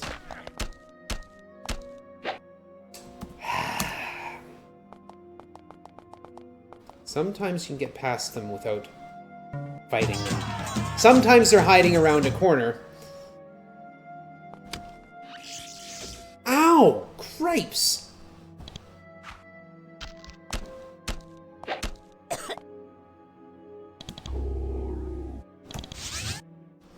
Oh, this is fantastic.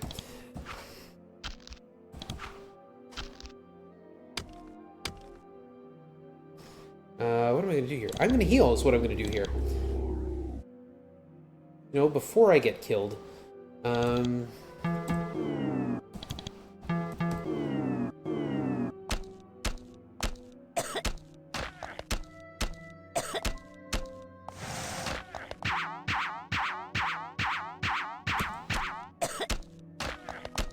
going to see a party wipe? Yep. Restore. Basically says, the Empire sent you down here to die, and you did! Good for you. Oh. Fine. There, only 5 golems this time. But very badly spaced. And of course, because of the weird way the game sets up your party, my fighters were behind my wizards. Boru. Let's protect Andrew. Throw a haste spell up and slow A, B, and C. And fire away at that wizard. This should be the last wizard we have to fight, with any luck. Oh, Arcane Shield. That is so obnoxious. Unfortunately, these are not the last golems we're going to have to fight. But... So Arcane Shield basically makes that golem immune to everything for a while. And if I hit him, it burns me. Okay, there goes the wizard. Heal up J, heal up J. Okay. Shoof. Okay, we've got them slowed.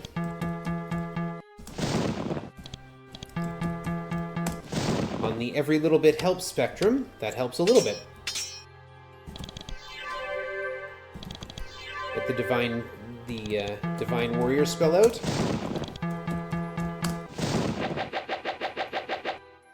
That's nice. It's nice to see those low numbers not hitting.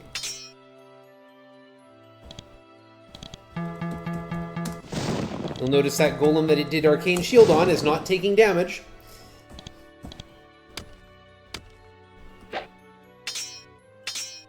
There we go.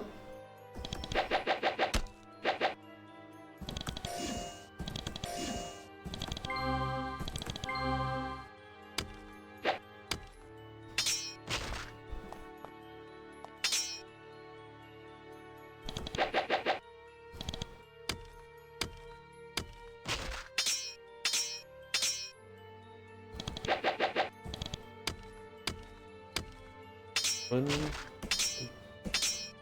Yeah, so might see it there at the bottom. It says Andrew or Jay takes no damage. That's the arcane shield. Yeah, it has a response when you attack something with it. It burns you in return. There we go. I don't know why I grabbed the robe, but alright. This is Jay. Okay, there we go. Alright.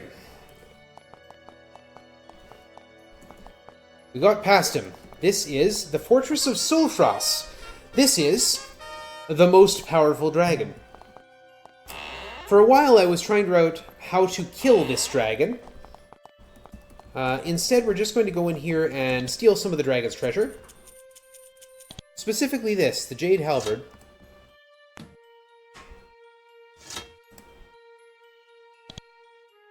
The most effective damage-dealing weapon in the game. You can't walk through these ruins. Sulfurus is guarding the way on. What's in the passage east of here? She won't tell me. Why have you blocked it? Why do you want to control movements of the passage? Alright, what sort of things are you looking for?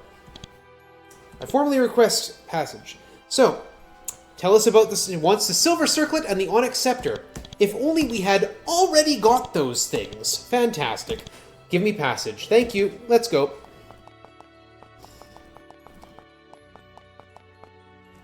It turned out it was faster to do the quests than to embark on an effort to kill Sulfurus when I was routing. There's a very nasty fight on this bridge, but fortunately, I can just fly over it. Just ignore it.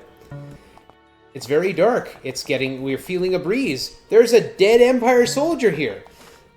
There's a final gauntlet right here. It's actually called the Final Gauntlet. There's a place where I can stand here, but I can't rest. It's too dangerous. I can stand here and pass turns until I have 90 magic points each. Let's go. It's the Final Gauntlet.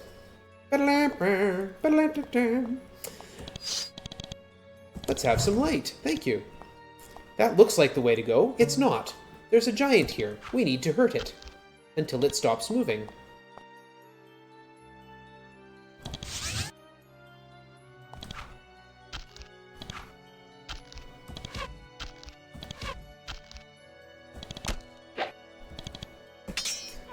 There, let's use that Jade Halberd. Don't go that way, it's a trap. So the ultimate goal of the escape percent is to touch grass. We'll be doing that in a bit. Approach the barrier. Crowbass Enkai. Perform the ritual of safety so the defenses may be neutralized. You don't know the ritual of safety. The voice says, fine then, if you are indeed allowed to pass, you'll have to struggle. You are alone. Okay, so the first struggle is right here. We're going to position our two fighters there and there. We're going to position you there. We're going to go 1, 2, 3, and use that beast ceremony that I like so much. And power up Andrew and Jay, because when we walk down this corridor, the wall is going to fall in.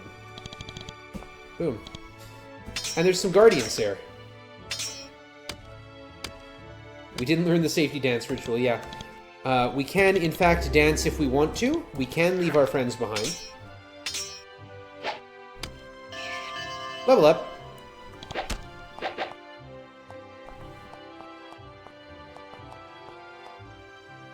We're going that way. So the Jade Halberd covers targets with acid, which is what makes it such an efficient weapon. Because it does extra damage over time.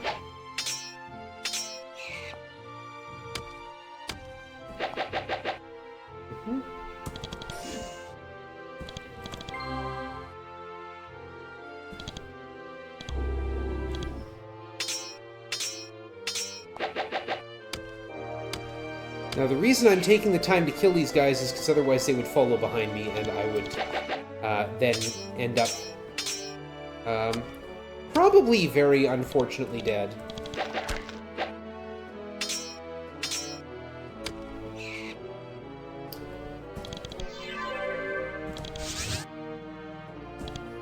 I'm going to use a lot of magic points in this particular fight. That's okay.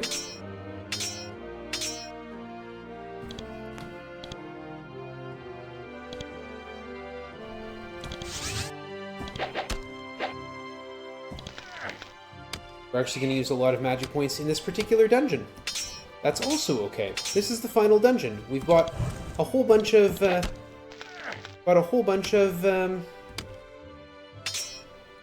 energy potions.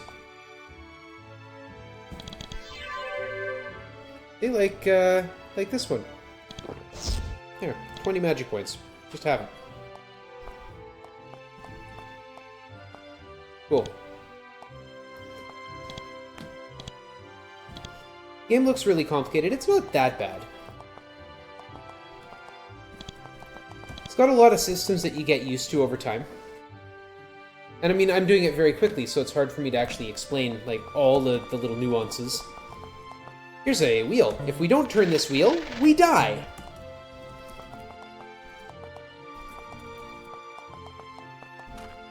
Give me some light, please. Thank you. So yeah, as you walk across this, it looks very fragile. If you haven't turned that wheel, it collapses here, and you fall to your deaths. And now a piece of it falls away, and we can't go back.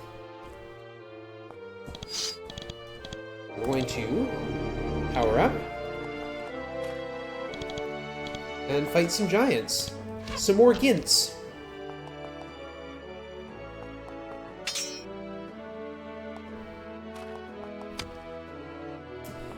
It's a lot going on, tough to remember where everything is. Well, that's why I take notes. I have pretty extensive notes, 11 pages of them. Not that they're all full, like, double-sided pages. Okay, so there's these giants up here. We're just going to make Jay the active character and shoot them from down here, because, well, they can't hit me.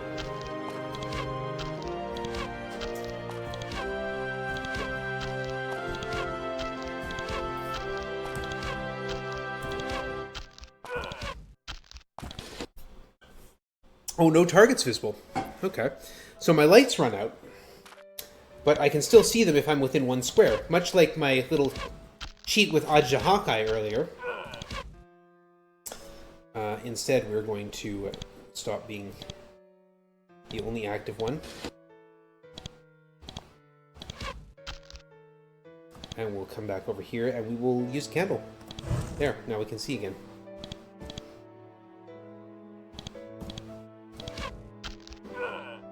End combat.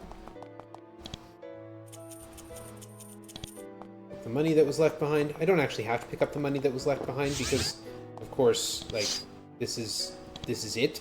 This is the final dungeon.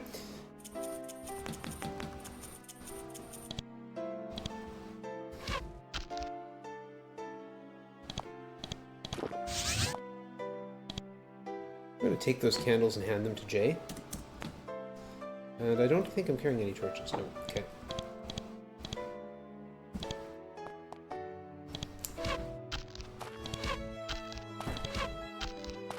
Just keep shooting them. So the game handles light weirdly in this dungeon. For whatever reason, like there's a section later that gets very dark. It doesn't update the light level until after you move. It does some weird stuff with light. Anyway, I need to go back to this mode because there's a shaman up here.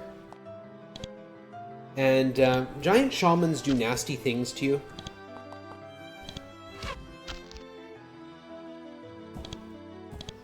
If you let them. And I don't intend to let them. There we go. Andrew, just relax, it's cool. Just let Jay sit there with his crossbow and pick them off.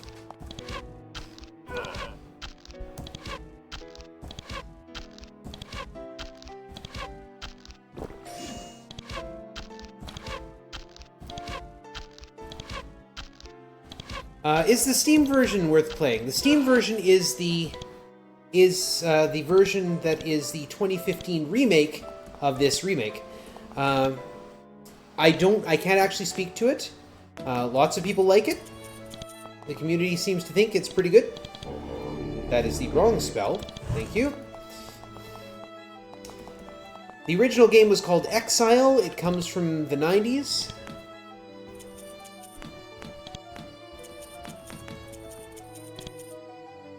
And then this game is called Avernum. It is a remake of Exile. Came in here for the energy elixir because we're going to need it. I got this from GOG, from GOG. But I also have it on CD. From back in the day. We're going to be fighting off some giants again.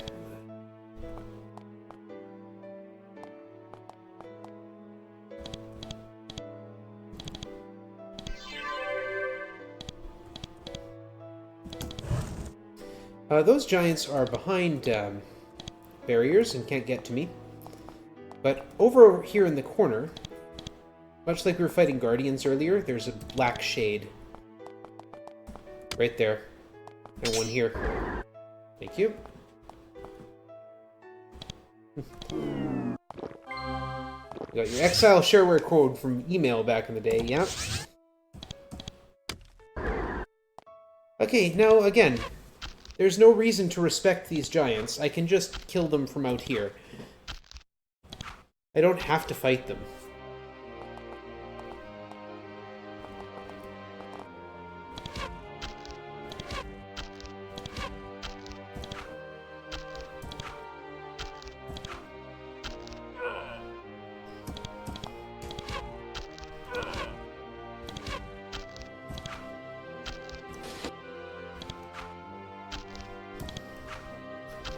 Yeah, there's no reason to directly confront these giants at all.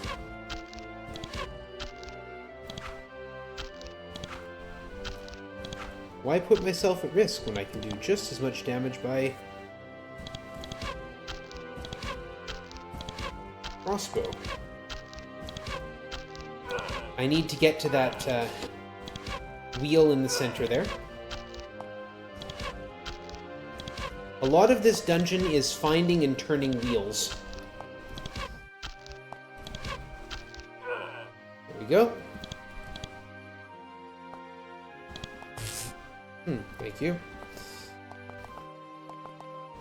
Didn't realize one of those is a fire barrier. So I could actually walk through there. But why, when I have the spell barrier? Harumbe. Let's pick up what we left behind so that we don't end up running out of ammunition. And we'll probably still end up running out of ammunition because that's the way this dungeon works. Alright, turn the wheel. If we don't turn the wheel, we can't go through the wall over here. Light doesn't last very long in this dungeon to begin with, and then we're going to go over here to this final, the final black cavern. Before I go in there, we're going to drink some energy potions. And energy potions. Alright, here we go.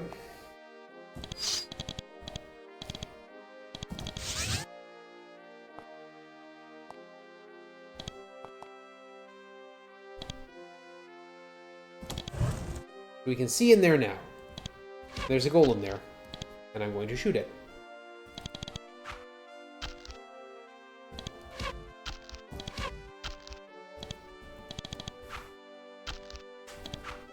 If Jay takes a step further, it's going to trigger the black mist, which will come up and prevent me from seeing, and will block out all light, except that it doesn't do a very good job of it, because of a weird way that the light updating is programmed. I'm going to switch back there. There we go.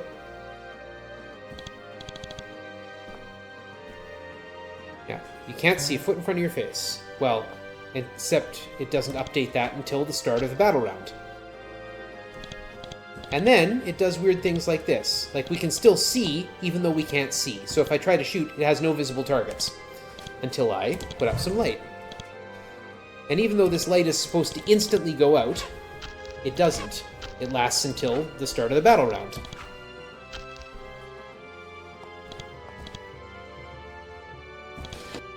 Yeah, right, no visible targets, yeah.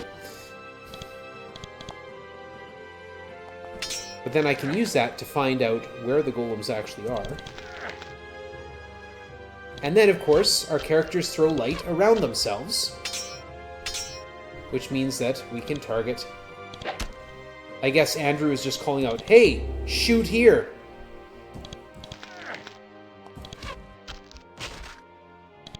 Wait. Light, thank you. No visible targets. Here's one.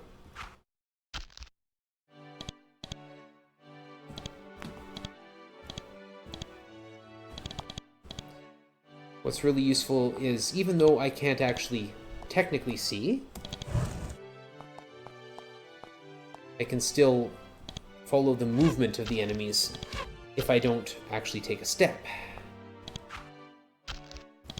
Now, you might be able to distinguish there are stalactites all over the place, which form a maze. One of the more frustrating mazes that we're going to have to deal with.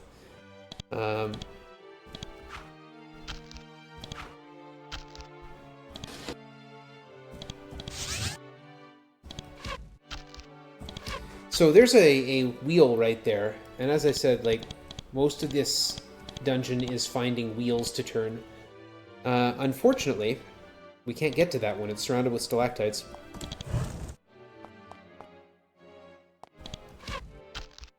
There we go.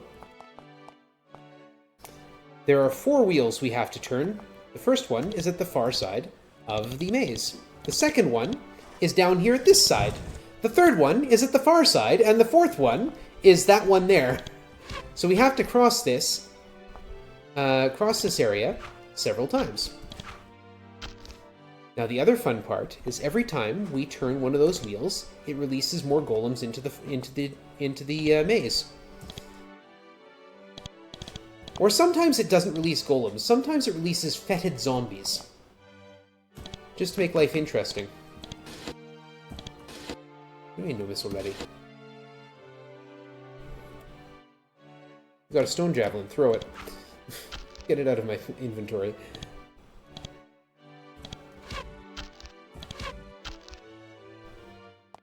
Fetid zombies aren't too bad. They die a lot easier than golems. The difference being, if they hit you, they cover you in acid. But they are undead, and they don't have any particular resistances. They're just, you know, there.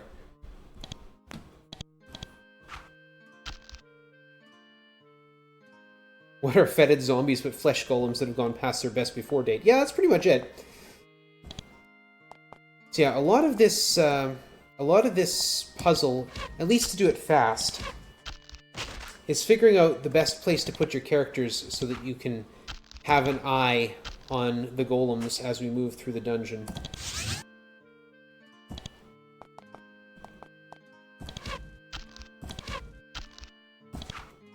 If we got eyes on them, I can shoot them.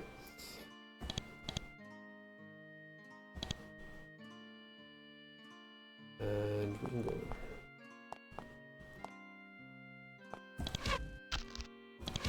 And understanding that moving in combat means that I can cheat and get some light once in a while is useful too. Here, you hand those 30 javelins over to Andrew. That's what you have them for. And golems are immune to magic. Go down, please. Thank you. Wait. Yeah, see, there's one hiding right there. Right there. Just out of sight. Buff up and send him in.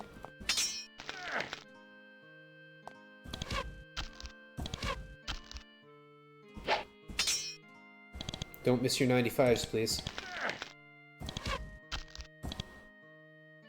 No ammunition equipped. Really? We're out of... Only got 10 steel bolts. Wait. Because you've got 100 bolts. And over to Jay. And that is why I bought extras.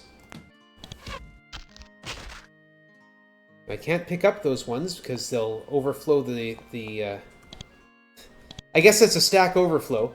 We can only have 100 of an item. And if I try and stack more than that, it will just cut it down to 100. And I don't want to lose a bunch of bolts.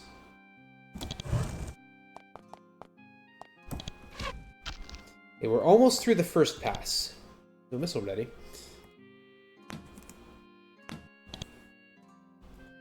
And...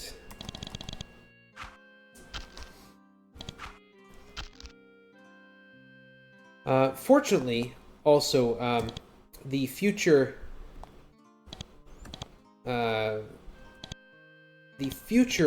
number of golems that get inserted into the maze is nowhere near as great. We don't have to fight nearly as many. The first time through, there's a lot. After that, the real trouble is just getting through. There goes one.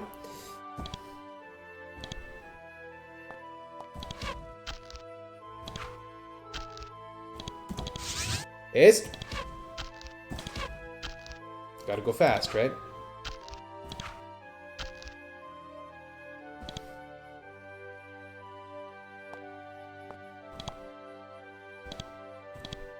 Oh, there's another one there. Okay. Remember which is our target. That one. There goes that one.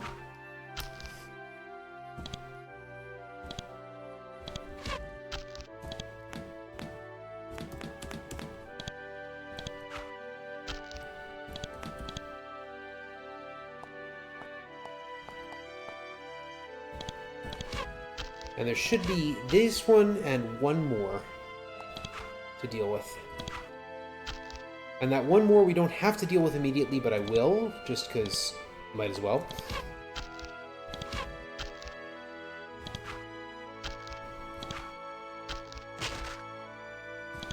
Ah, the playlist has chosen some very pleasant music for this. Light, thank you. There it is. This one is completely walled off. Can't get to us. It's standing in the way of the exit. Now, of course, we can't get to that exit right now regardless. But it is standing in the way of it. So killing it now will save us a little bit of trouble later. No target visible. There we go. Oh, it moved out of range.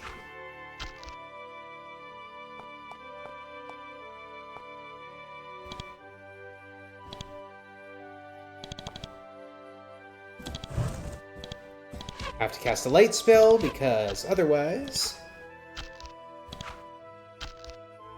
we lose our targeting. Yeah, see, no target visible right now.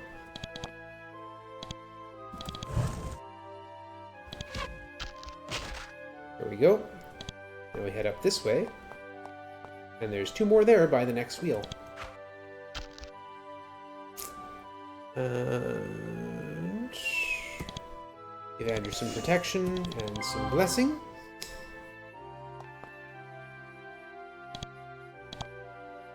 Wonder if there's no targets visible. No, okay.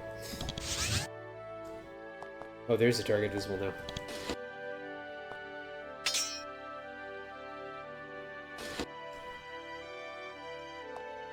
And of course, we can't turn wheels in combat mode, which means that once we get up here through these two golems, we have to drop out of combat mode, which means we all have to be together.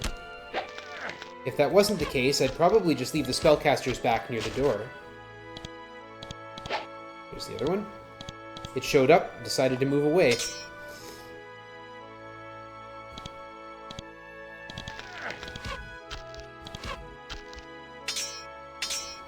In fact, that was a strategy I did for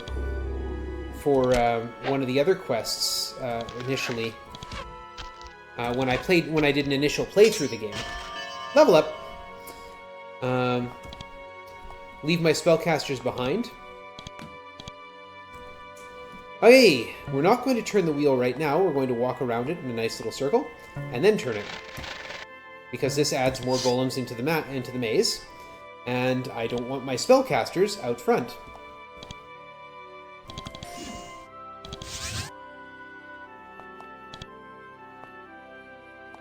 There they are. Hi.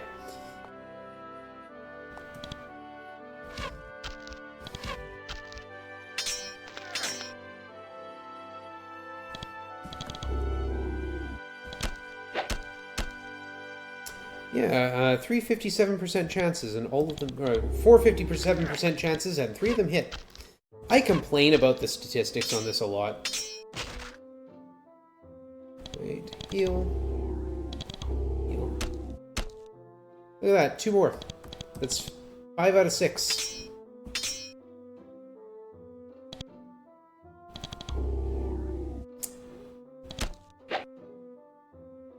Oh, it's now up to 62%. That's because the shielding spell is starting to wear off. Go down. Don't hit J. Oh, and there's another one. Okay. Go room.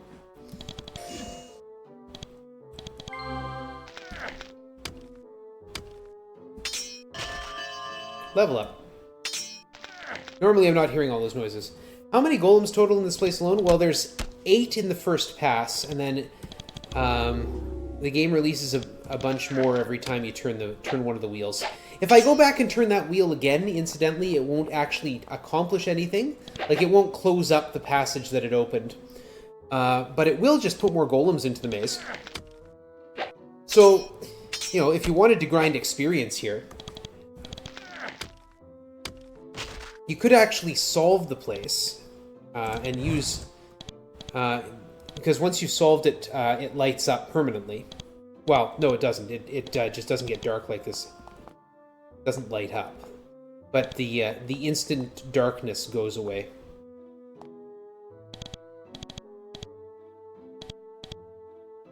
Paste.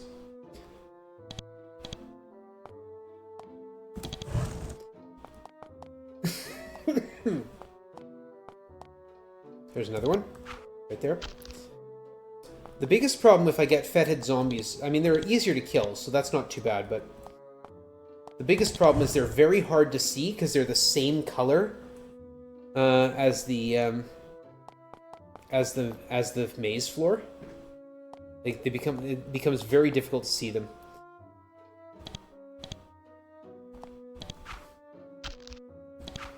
It's like Wheel of Fortune, but every possible outcome is more golems. Yeah, pretty much.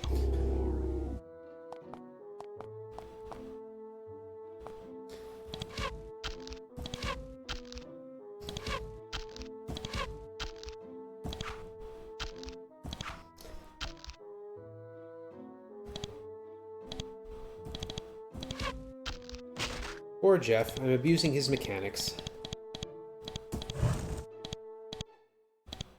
No targets visible, so we'll move down a floor.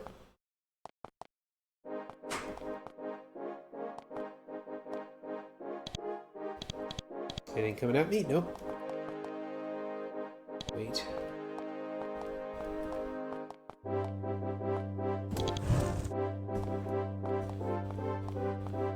It is always better to be safe. I could rush this, but getting a golem stuck in the wrong place would be very unfortunate. It's a good piece of advice. Getting a golem stuck in the wrong place is very unfortunate, regardless of circumstance. Okay, so we're going to head in here. This wall opened up when I turned that wheel. There's a wheel in here. We're not going to turn it. We're going to, as I did before, walk around it. Turn the wheel. And then drop into combat mode immediately.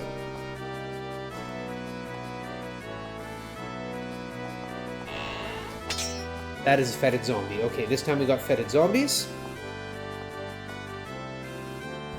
Which is good, because I can just repel spirit at them.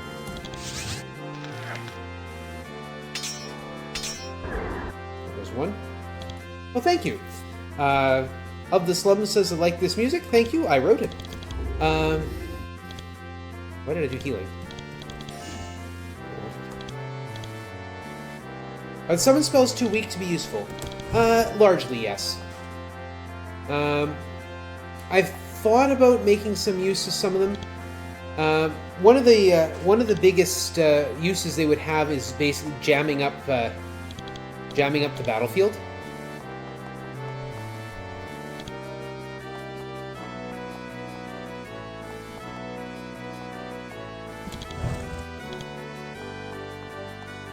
Anything? Okay, where are you hiding, you beggar? There you are. Okay, we're up the floor. See, they're really tough to see.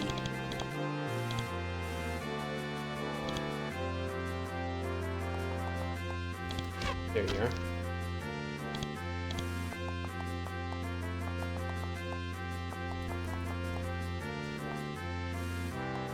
Yeah, all the music you're hearing is music I wrote basically to play on stream behind this game, because this game does not have music in it.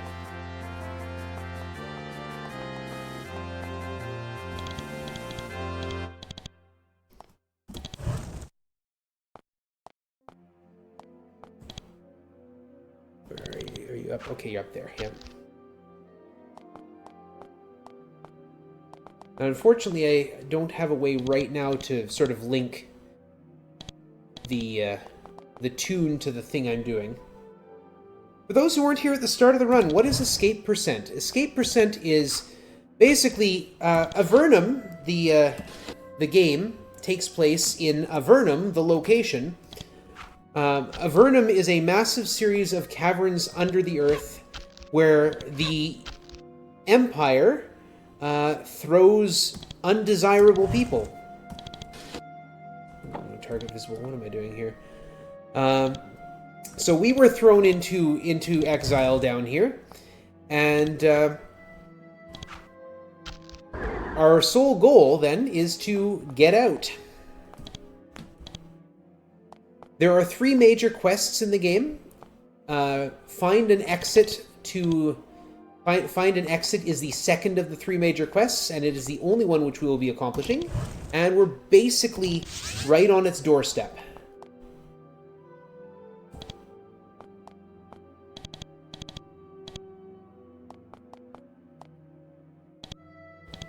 So this is the final gauntlet. This leads to the exit, the way out.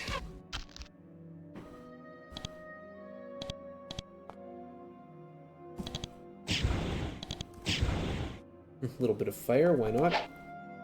Great, thank you for missing. That just makes things so much easier. There we go, now you're dead.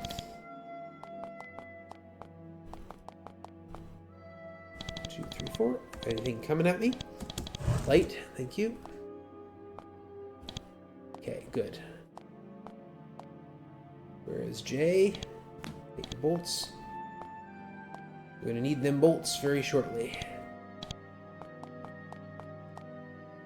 Over here is wheel number 3.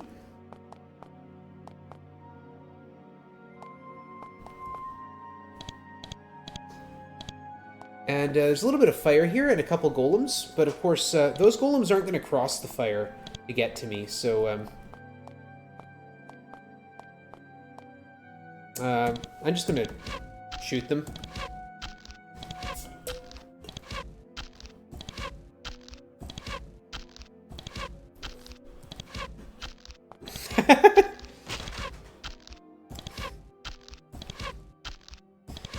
So yeah, the other 2 major quests are to kill a demon lord who's been harassing the people of Avernum since they got down here in the first place, and to assassinate Emperor Hawthorne. Both of those have multiple involved steps in getting through them.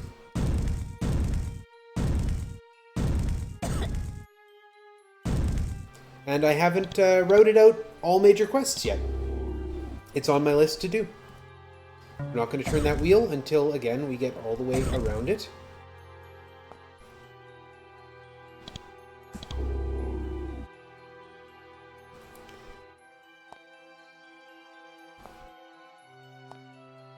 And before I do that, I'm going to drink energy potion and energy elixir. And pass that healing elixir forward to Andrew. And Biggs. Drink up. Okay, we'll hold on to what's left there. This is wheel number 3. I don't really have to do a walk around on that one, because the golems are not going to come through the fire squares. Now I have to drop in. Unfortunately, squares like that only do damage when you walk on them the first time. So I don't have to worry about Biggs and Wedge being stuck standing there either. Oh, more fathead zombies.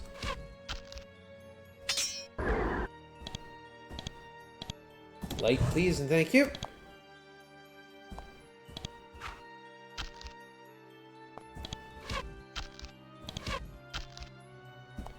Oh, good. And sometimes flames don't shoot out of the floor. Can I see that one well enough? Nope. Okay. Wait. There you are. And we got acid.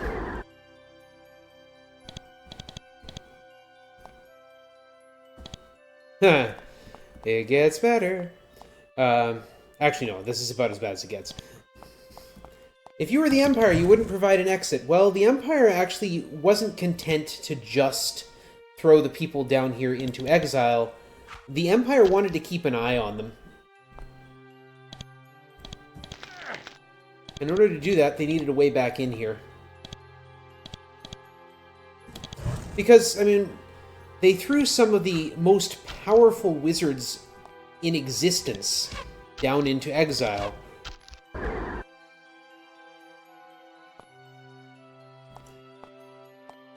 So the Empire wanted to keep an eye on everyone and make sure they weren't doing anything. This comes into play in the second game because the second game assumes you've done all 3 of those major quests. And no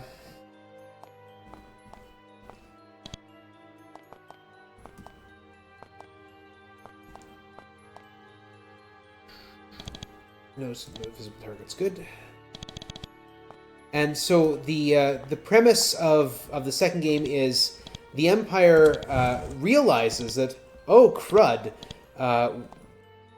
we put a whole bunch of very powerful people in one place, and it made them very angry with us, and given them the resources to attack us. Where are you? Oh, there you are. Okay. Sure, I can't see that. I can see it. Okay.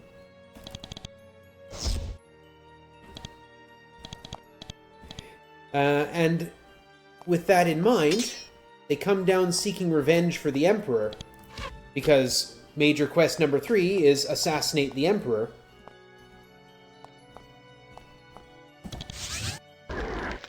Oh, thank you. 3 damage from the acid kills the last fetid, or kills the fetid zombie.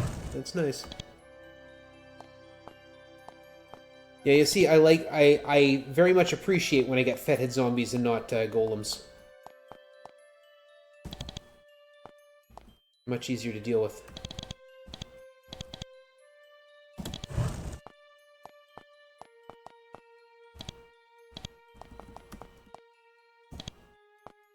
Okay, good.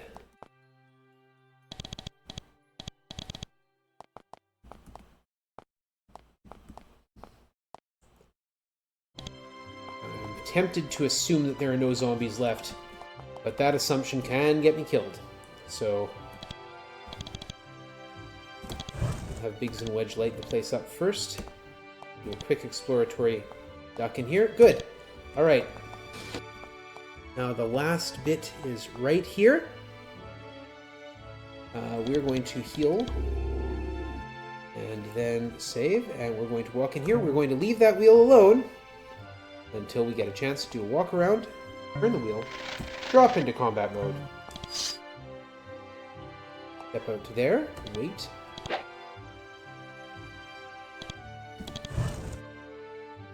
Golems this time, okay.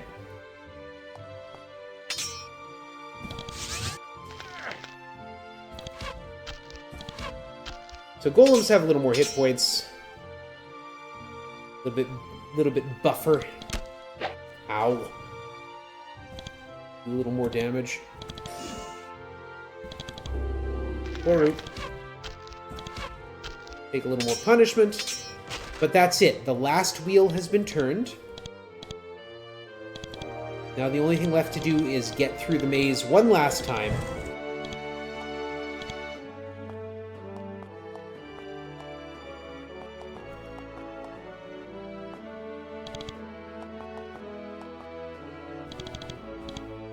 I unfortunately missed the end of turn and accidentally moved before I had finished what I was doing. Grab that there.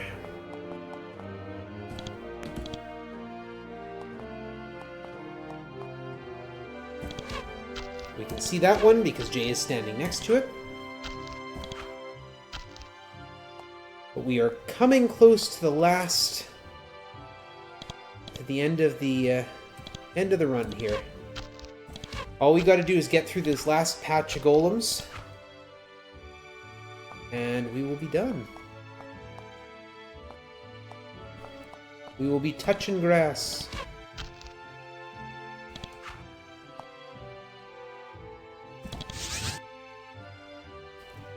Yeah, that's true. If the developers had put anything ranged in here, it would have been a real pain.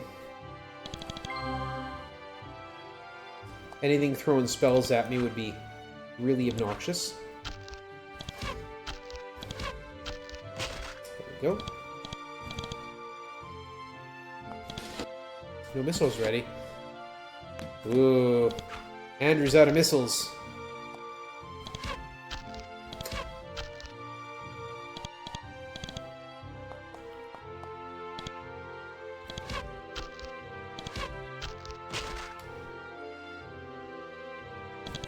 I mean, among other things, they also could have thrown something in here that would summon and just fill this place with mobs.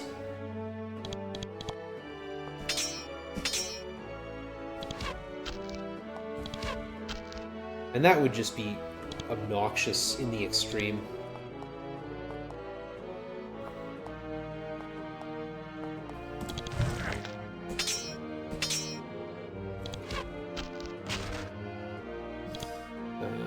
Let's see if there's another one within sight up here. No, nothing within sight. Okay.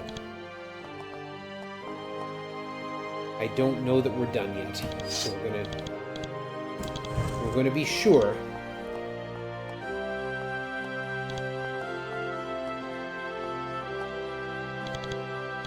Biggs and Wedge, yeah. I asked for suggestions from the chat for naming. There we go, we are done.